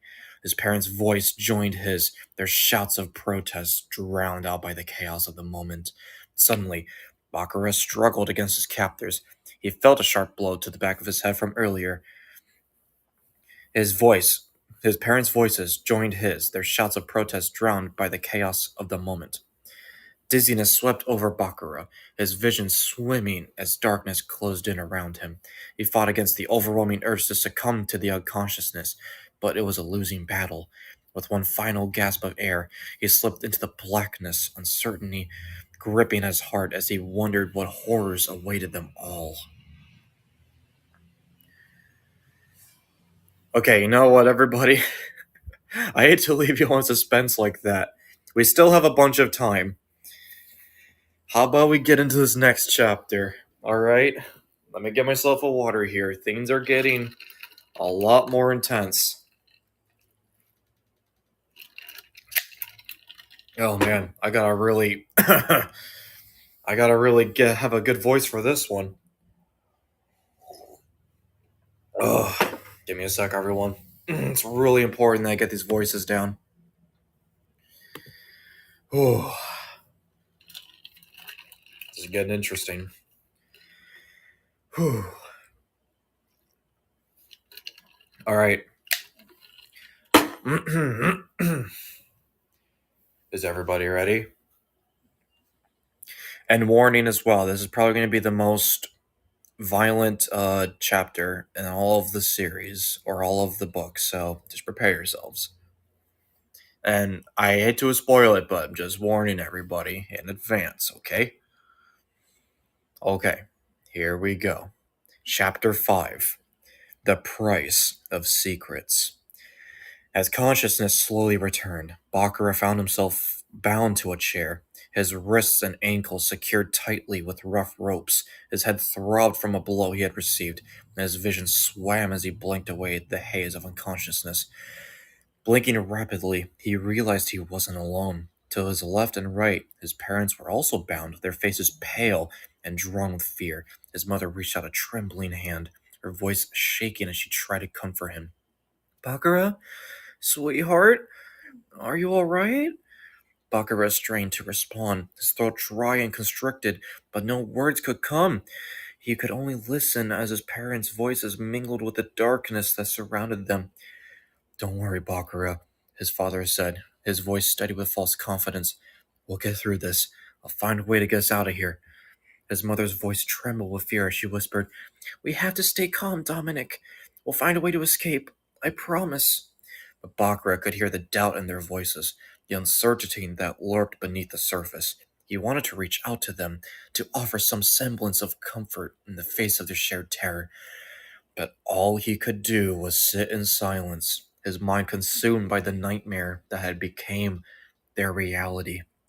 As the sound of footsteps echoed through the room, drawing closer with each passing moment, Bakurah's heart filled with a sense of dread unlike anything he had ever known. For he knew that their ordeal was far from over, and that the true horror had only begun. Suddenly, the sound of footsteps echoed through the room, drawing his attention to the figure that approached. The man wore a mask, twisted and grotesque, with dark eyes that seemed to pierce through Bakurah's very soul. A chilling smile curved his lips, stained with the suggestion of blood. Well, well, well, the man said, his voice dripping with malice. Look what we have here! The perfect little family, all tied up and ready to play.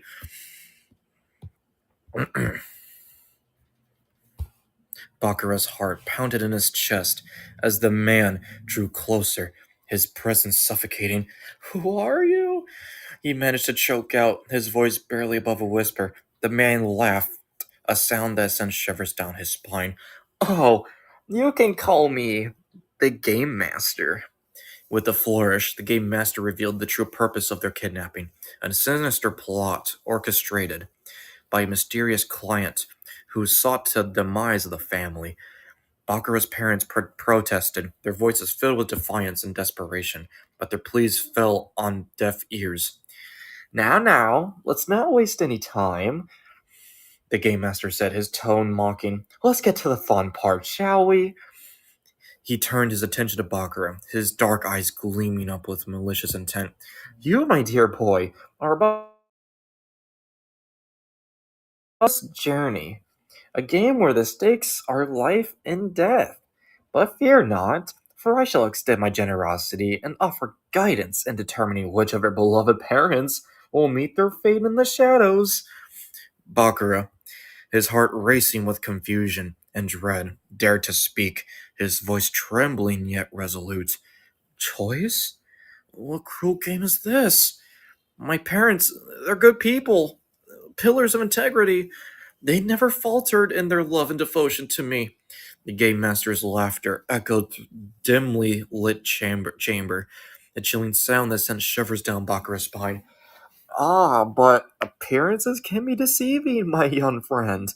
Behind the facade of virtual lies a web of deceit, woven by the closest to you. Your parents have harbored secrets, sins that fester in the shadows of their past. As Bakurah's world crumbled around him, his parents pleaded with the game master, their voices strained with desperation. Please, spare our son from the burden of our transgressions. He doesn't need to know the darkness that haunts our past. We beg of you, show him mercy. But the game master remained unmoved, his gaze fixed upon Bakurah with unwavering intensity. The truth cannot be concealed forever, he declared, his voice a sinister whisper.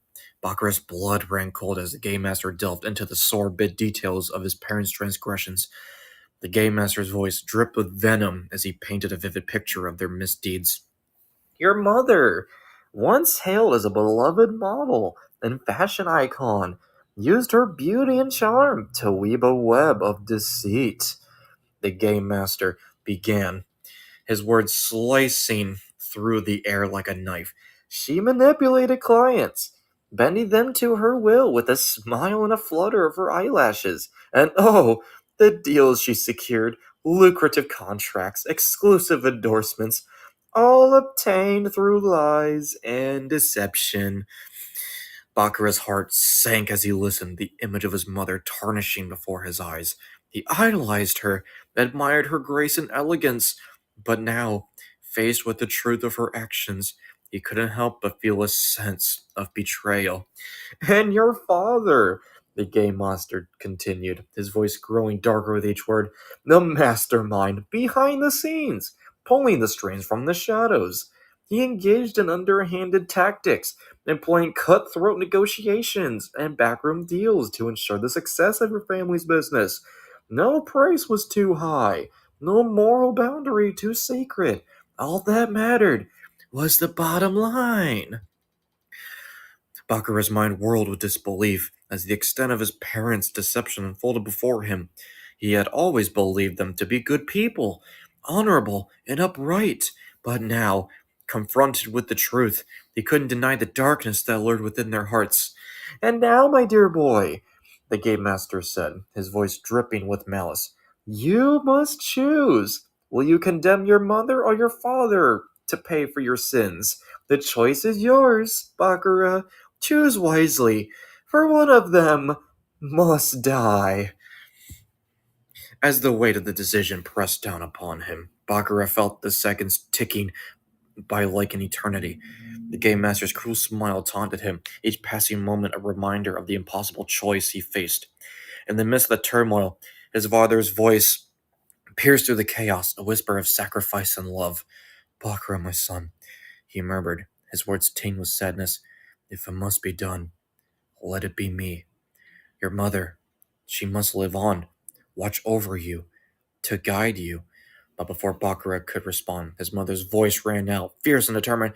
No, Bakurah, she urged, her eyes pleading with him. It's me, let it be me, your father. He's the backbone of our family, the one who will protect and provide for you. Bakurah's heart pounded with his chest as conflicting emotions tore through him. His parents' words echoed in his mind, their love and sacrifice tearing at his soul. And then, as the final moment slipped away, Bakurah made his decision. With a heavy heart and trembling head, he pointed and looked towards his father, a silent plea for mercy, signaling that he had made his decision. As the seconds dwindled down to their final moments, Bakurah's father turned to him, a faint smile gracing his lips, his eyes filled with a mixture of sorrow and acceptance, locked onto Bakurah's, conveying a depth of emotion that words could not express. My son, he whispered, his voice barely audible over the pounding of Bakurah's heart. Remember, I will always be with you, no matter what happens, no matter where life takes you. You know I am proud of you. You are strong, Bakurah, stronger than you realize. Hold on to that strength, my boy, and never let go. Tears welled up in Bakurah's eyes as he gazed into his father's loving gaze, a silent acknowledgement of the bond they shared. In that fleeting moment, amidst the chaos and despair, Bakurah found solace in his father's words, a beacon of hope amidst the darkness that surrounded them. And then, as the final seconds slipped away, the gunshot rang out, a thunderous echo that reverberated through the room, silencing all other sounds. Bakurah's father slumped to the ground, his life extinguished in an instant. Bakurah's world crumbled around him as he watched in disbelief, his heart broken at the loss of his father, and as darkness enveloped him, he clung to his father's final words, a guiding light in the midst of despair. The gunshot echoed through the room, a deafening roar that shattered the silence. Bakurah's father fell to the ground, his life extinguished in an instant. As the echoes of the gunshot faded into the stillness of the room, Bakurah's senses were overwhelmed by a deafening silence. broken only by the ragged rhythm of his own breaths. His mother's sigh of relief cut through the tension, a bittersweet melody that hung in the air, mingling with the scent of fear and desperation. Bakurah, my beloved son. His mother's voice quivered with emotion, her words a fragile thread of comfort in the darkness that enveloped them. It'll be over soon. Your father's sacrifice will not be in vain. You and I are in this together. Just keep looking at me. Don't look at your father. Bakurah tore his gaze from his father's lifeless form, his heart heavy with grief and despair. He turned to his mother, her tear-streaked face illuminated by a flickering overhead light. Despite the turmoil that raged within him, he found solace in the warmth of her smile, a beacon of hope amidst the darkness that threatened to consume them. Selena reached out to Bakurah, her trembling hand seeking him in a silent gesture of solidarity. Bakurah, no matter what happens to me, her voice faltered, choking with emotion. Just know that I will always be with you. Bakurah, I love you. Before she could finish her words, before she could utter those final declarations of love, another gunshot shattered the fragile peace of the moment. Bakurah watched in horror as his mother's smile faltered, her eyes widening in disbelief as the life drained from her body. In that fleeting moment, darkness closed in around him. Bakurah felt a surge of anguish and despair unlike anything he had ever known, and as he crumbled to the ground, his world crumbling around him, he knew that nothing would ever be the same again. But before she could finish her words of reassurance, before she could utter those final words of love, the room was filled with that gunshot. Bakurah's world shattered around in an instant as he watched in horror, his soul torn by the loss of both his parents. As the darkness closed in around him, he knew nothing would ever be the same again. Oh, end of chapter. Okay, I definitely got to go back to this book because I notice that I said so many of the same lines typed in there. So I definitely gotta I'm not done yet neither, Yulin. There's more to this. You think that was it? There's still more. That's not the end. There's still two more chapters. We're really gonna end with that part? Okay, good to know, good to know. I thought you thought that we were done. You would think I would end it there.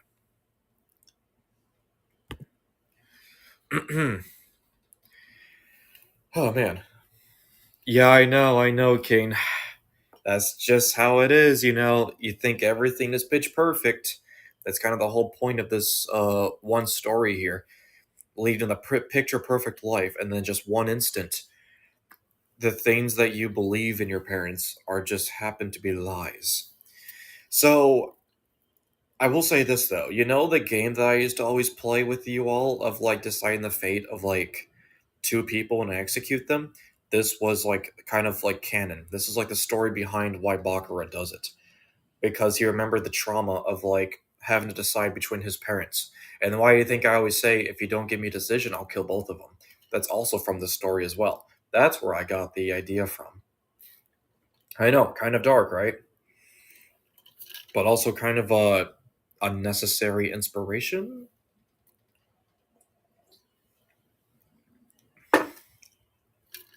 Oh, thank you, Yulin. Ah, I think this is the last chapter. We'll see. We got 10 minutes left. I'm going to see if I can finish this off in 10 minutes, okay? Here we go. Chapter 6. We remember. As Bakurah's world shattered around him, consumed by grief and rage, the game master stepped forward, his presence looming over Bakurah like a shadow cast by the flames of destruction. You see, Bakurah, the game master's voice was low, tainted with a hint of amusement. This was all part of the plan.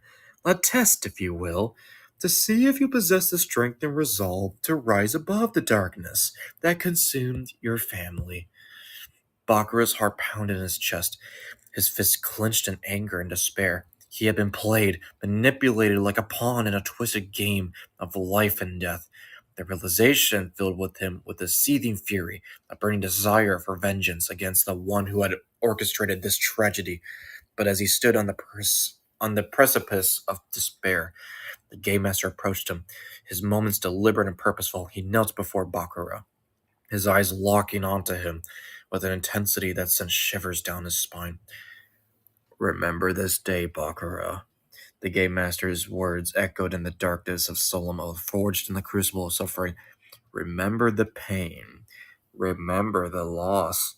Remember the betrayal. Let it fuel your resolve, your determination to carve your path of your own in this world. Bakurah's gaze wavered, torn between anger and acceptance. He knew that he could never undo the past, never erase the sins of his parents. But he also knew that he had the power to forge a new future, one free from the shackles of his family's legacy. With a heavy heart, Bakurah nodded, his eyes brimming with unshed tears. He understood the weight of the game master's words, the burden of responsibility that now rested upon his shoulders. And as the game master rose to his feet, his presence fading into the darkness, he spoke one final command to Bakurah. Go now, Bakurah. Return home and remember what has transpired here today.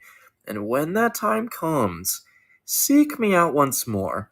Whether you choose to seek justice or embrace the darkness, know that I will be waiting. With a solemn nod, Bakurah turned and fled into the night, his heart heavy with the weight of his newfound destiny. And as he disappeared into the shadows, he knew that his journey was far from over, for in the darkness that awaited him, he would find answers he sought, and the truth that would set him free. As Bakurah stumbled through the darkness, his mind a whirlwind of confusion and despair, he finally reached the familiar streets of his neighborhood. But as he drew close to his house, a sense of dread washed over him like a tidal wave, threatening to pull him under. Mom, Dad, Bakurah whispered, his voice trembling with emotion. How could this happen? How could they be gone? His steps faltered as he recalled the horrors he witnessed, the masked figures emerging from the shadows, his parents' desperate pleas for mercy, the deafening sound of gunshots ringing in his ears.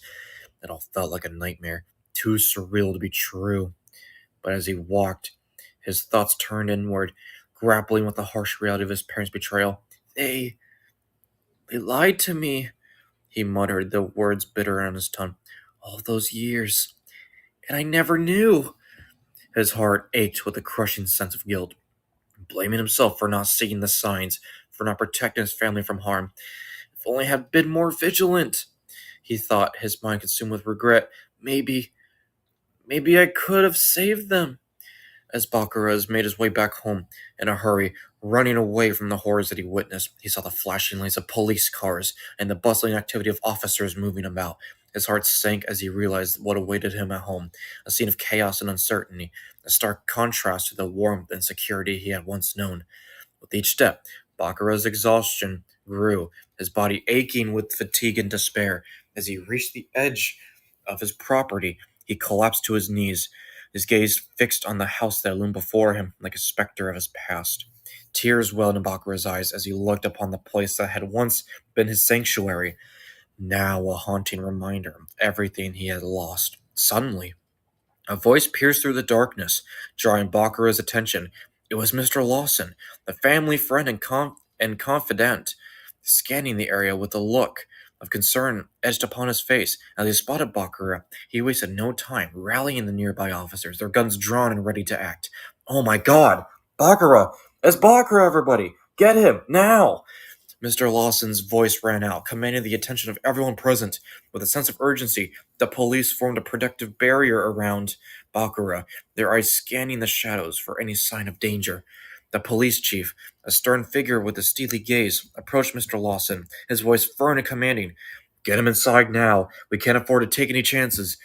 With a nod of understanding, Mr. Lawson quickly moved Bakurah to the side, offering a reassuring hand and guiding him towards the safety of his home. And as he disappeared into the darkness, Bakurah knew that his journey was far from over. As Bakurah was being escorted back indoors, his steps faltered, his breath coming in ragged gasps. His mind was a cacophony of voices, his own, filled with fear and uncertainty, and the haunting echoes of the game master's chilling laughter. I can hear his voice, Bakurah whispered, his voice barely audible even to himself. Those horrific laughs. Those screams. They echoed through the dark corners of my mind, a constant reminder of the nightmare that unfolded before my eyes. His hands trembled as he clutched his chest, trying to silence the tumultuous thoughts that threatened to overwhelm him. I can't escape it, he muttered, his voice tinged with desperation. No matter where I go, he's there, lurking in the shadows, waiting to strike. Once inside the house, Mr. Lawson guided Bakurah to a comfortable chair, wrapping a warm blanket around his trembling form. There, my boy, he murmured, his voice gentle and reassuring. You're safe now. Everything will be all right. Bakurah clung to the blanket, grateful for his warmth and the comforting presence of Mr. Lawson by his side. But even as he tried to find solace in the older man's words, his mind was still reeling from the horrors he had witnessed. Mr. Lawson, Bakurah began, his voice barely above a whisper, Do you think my parents knew about what was going to happen? Mr. Lawson's expression softened with sympathy as he listened to Bakurah's question. I don't know, my boy, admitted, his tone somber. But your father, Dominic, he's a smart man. He always had a way of seeing things that others couldn't. A shiver ran down Mr. Lawson's spine as he spoke, a chill of fear gripping his heart. He made a promise. He confessed, his voice trembling slightly. He made me a promise that if anything ever happened to him, I would look after you. And now I fear he knew more than he let on, that he saw the signs of danger looming over your family. Bakurah's eyes widened in shock at Mr. Lawson's words, the weight of their implications sinking in. But why? He whispered, his voice with confusion and despair. Why would anyone want to hurt us? Mr. Lawson shook his head, his own thoughts filled with dread and uncertainty. I don't know, my boy, he admitted. But what I do know is that your father loved you more than anything in this world, and he would want you to become strong, to carry on his legacy, no matter what. Bakurah nodded slowly, his heart heavily with grief and determination. I will try, Mr. Lawson, he vowed, his voice steady with resolve. Bakurah's brows furrowed with worry as he turned to Mr. Lawson, his voice tinged with concern.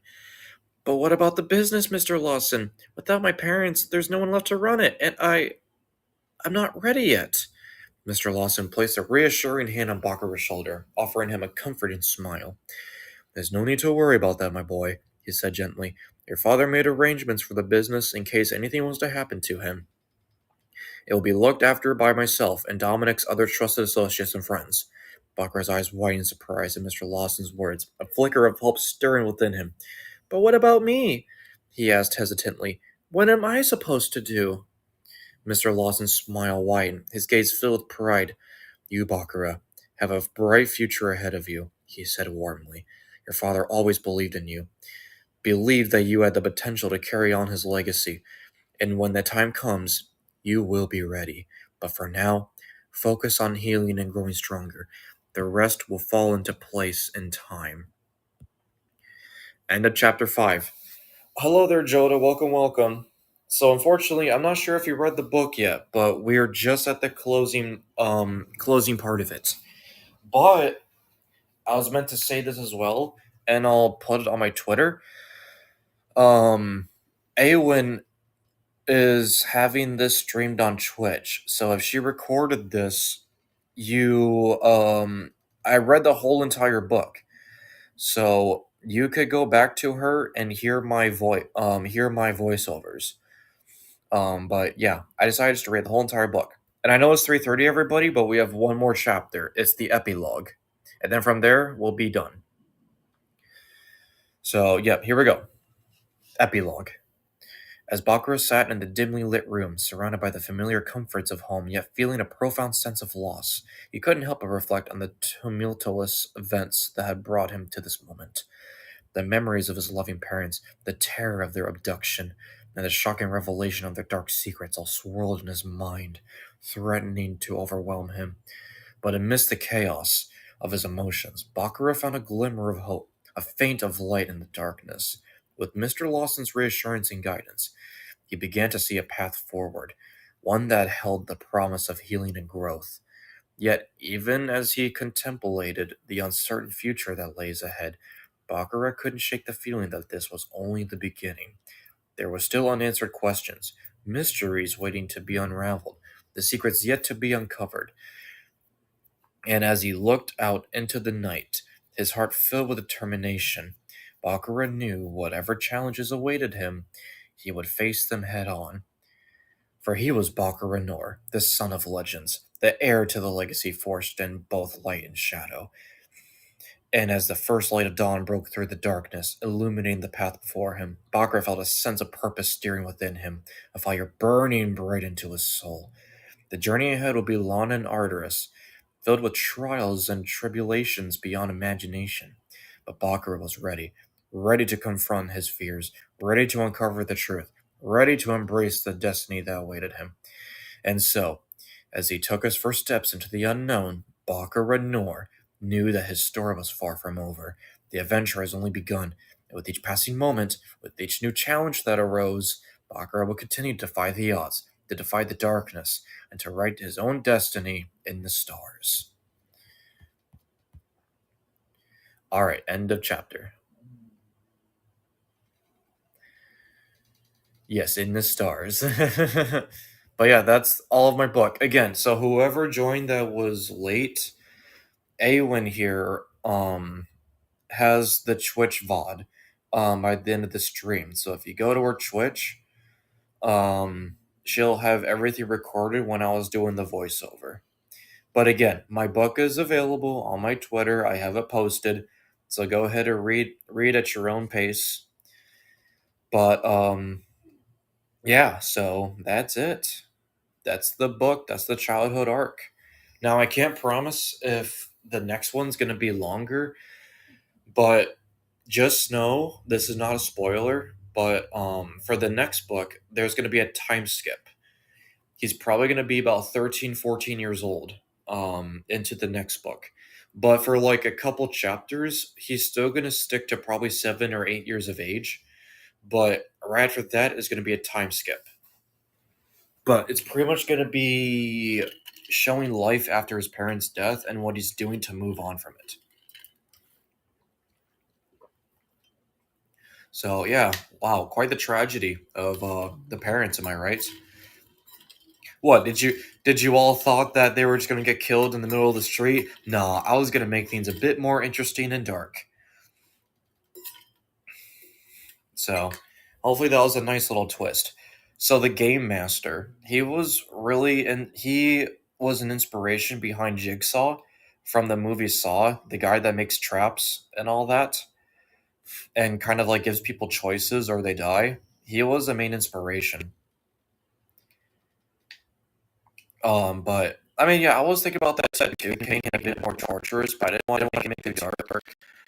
But I figured, like, for that instance, I mean, maybe for future books, I'll reveal a bit more graphical stuff, but I think that was kind of dark enough because it's a 7-year-old man. Like, I think him being presented with choices of who to pick to kill somebody is kind of more than enough. And not to mention the fact that he was also strict, knowing that all of his parents were going to die anyways without him knowing. So that was kind of like unwelcome surprise. I think that's pretty good enough for now. Because at first we saw the idea to pick between one of his parents, but then all of a sudden, like, he just shot down both of them anyways.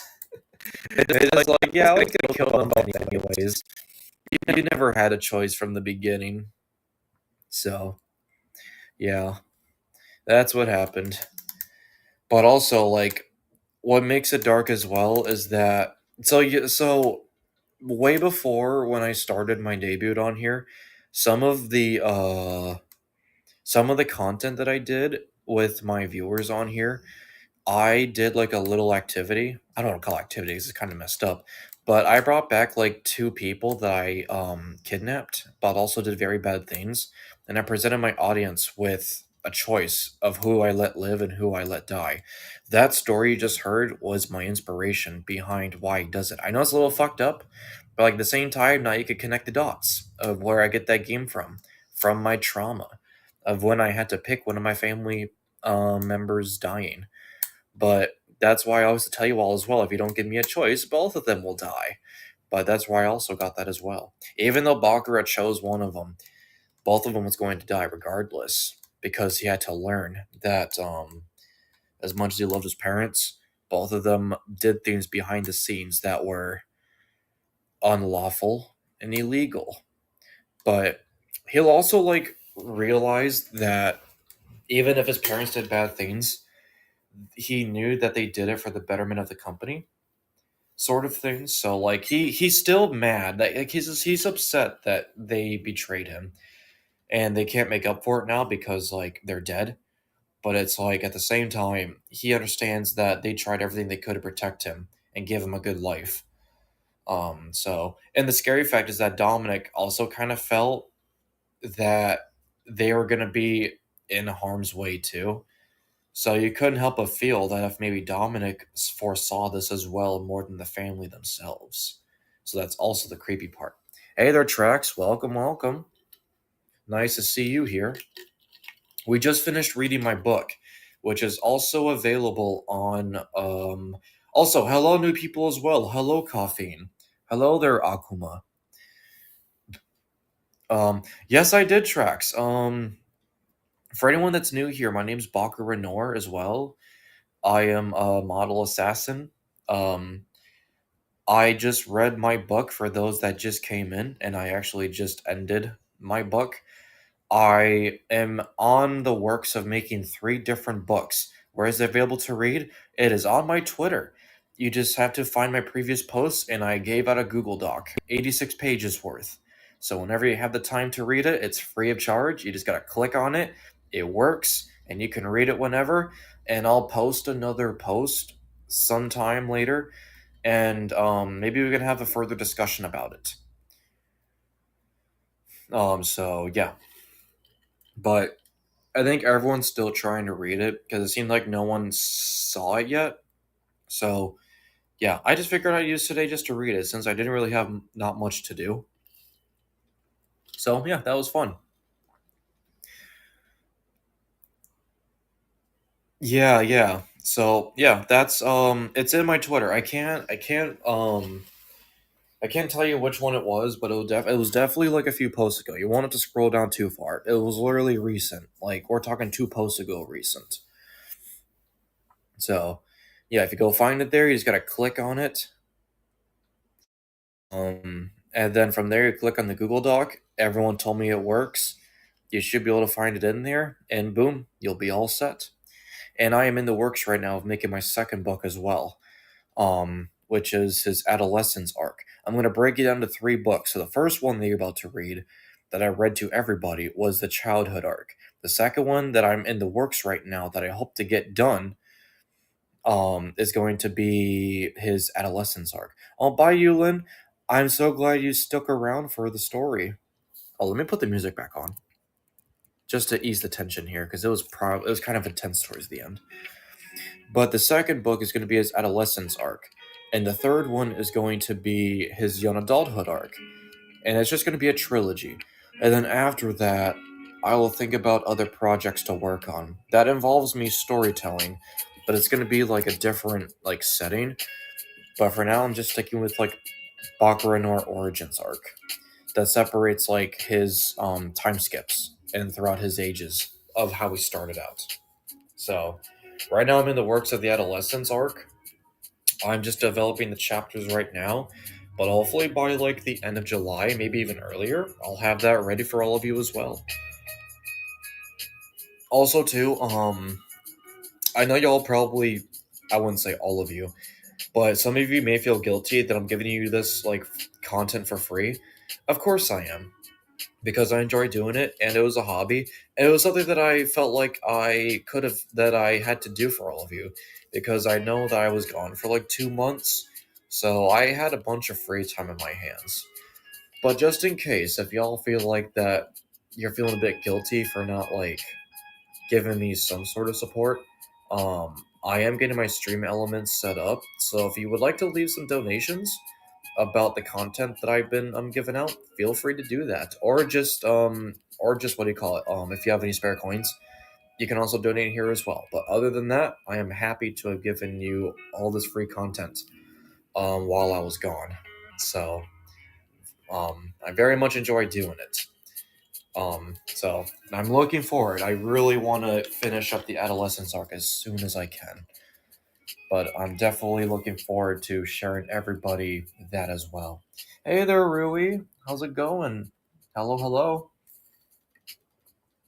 We were just talking about my book, and I actually just got finished reading it. But as I said with everyone else, as I said with everyone else, Awen here, who is restreaming me, she's gonna record the VOD, and you'll get to hear me read it. I didn't start it yet until like another 30 minutes or so you may have to like skip a little bit.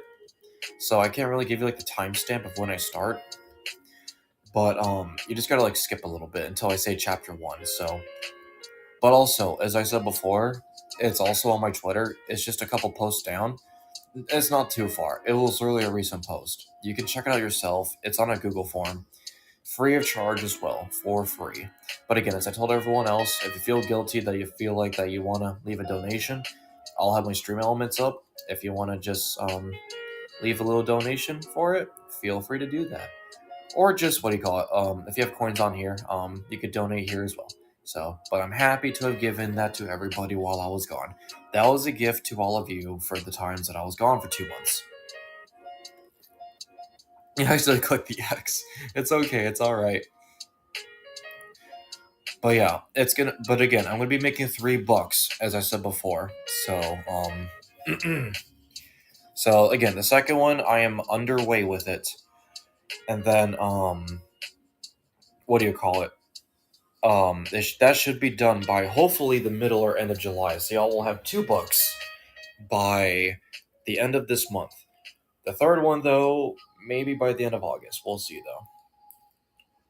So I'm really spoiling you all, but I don't mind. I really love doing this. It just gives me like something to do because sometimes I get bored and I don't have anyone to play video games with. So there's only so much I could do in my own spare time.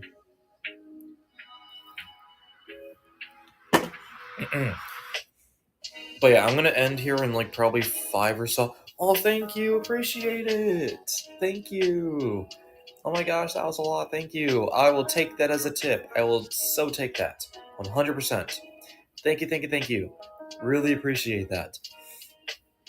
But I'm probably gonna end here in like 5 minutes because I was streaming for about 2 or so hours and I still got a bit to do. Oh, you got my fan art? Oh, I forgot about that. I can't wait to see it. Y'all are really, man, I'm over here asking y'all for donations, yet I feel like what you're doing for me is also criminal as well, because I don't ask you all to do that. So I feel like if anything, we're kind of like even Steven. You all give me like free art, I give you all free content. It kind of works out that way. Spoiling Baku. Yes, indeed. Ooh, burger. Yay. Nom nom nom. The reading fee. Let's go. Reading fee. Yummy, yummy. You know what, though? I could go for some tacos. I promise everybody that I will get some Taco Bell and we'll do a mukbang again. I can't promise that we'll have another massacre happen, like on May, what, 11th or something, that day. But I do miss having me some Taco Bell. If all of you are like, if y'all remember me from like a long time ago, you know how much I love Taco Bell. It's like my heart and soul, alongside some other things. But I love me some Taco Bell. Taco Bell date. Oh yeah, imagine. Point of view. I ask you why you haven't been eating your tacos, and you're just fixed your gaze upon me. Hey, are you okay? You haven't touched your crunch wrap yet. It's getting cold. You should probably get to it soon. Oh man, my voice is shot. I had to like you're gonna find out like through the video recording that I had to like play like a lot of voices. So yeah, I'm pretty exhausted from that. But I had a lot of fun. That was really fun. So yeah. But anywho, everybody.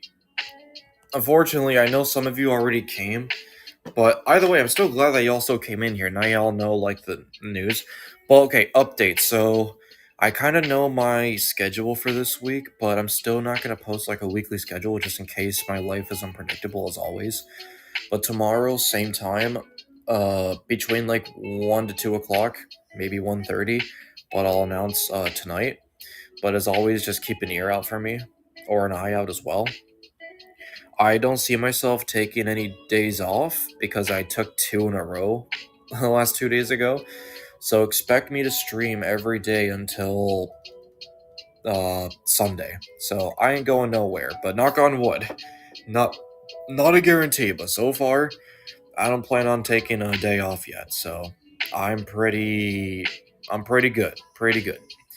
So for collab potentials, not gonna promise anything, but there's sort of one in the works for Saturday. That's all I gotta say. But there might be one for Saturday.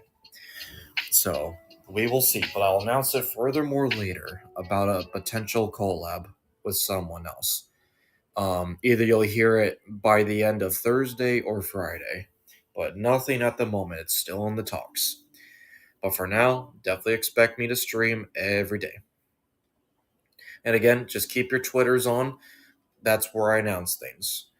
But other than that, I hope whoever still has to read the book, and also feel free to comment as well. Feel free to at me.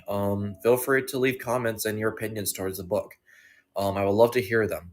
I love any sort of feedback as well. Tell me the things that you liked. I will say this though, when I read it, I'm just warning everybody. There's some lines that I accidentally copy and pasted, like because like I was doing a draft, and then when I was reading through it, I'm like, oh crap. But it's more like towards the end. So if you see some parts in there, I apologize. I'll make sure to maybe like what I'll do. I'll make like a fixed edition. But for now, I'm kind of too lazy, and I already posted the thing, so it's just kind of a minor um, setback. Hopefully, that won't ruin anyone's immersion. So, but I'll make sure to be a bit more organized with writing my books. Because again, I always have a draft and then I copy paste everything on the final part of the book. So I apologize about if you see some of that stuff on there. Okay, coughing. Good to know. Good to know. But yeah, so whoever hasn't read the book, I highly recommend that you do. Again, let me know what your thoughts are about it. Feedback if anything, and if there's anything that I could improve on, let me know. I'm happy to hear some feedback because again, even though I'm working on my second book, I'm not really like developing it. I'm still drafting things, so I could add in some things this and there. So don't be shy. Don't be shy. I'm definitely not an expert nor a professional writer. This is merely just for fan service and hobby and just like an interest of mine. So yeah. But that being said, my Dawn Star and Dusketeers, I do have some things I gotta do. So I appreciate everyone coming in here, even the ones that came in for like the last 10 minutes. I appreciate everybody making effort with coming in here. Again, maybe a stream, not even maybe, but a guaranteed stream. Mostly for tomorrow. It's probably gonna be either 1 o'clock or 2 o'clock. Those are the times I always do things. But I expect around those times. Could be in between those times, but at the latest 2 o'clock, unless I have a delay. So just put on your schedules 2 o'clock. If not, the earliest 1:30. But anywho, I'm gonna get going now. Okay, everybody, I gotta get out there to keep the streets safe. Hopefully, you all enjoyed your time here when I was reading my book. If not, hope you all had the time to read the book as well. And as always, have a safe night. Bakurah out.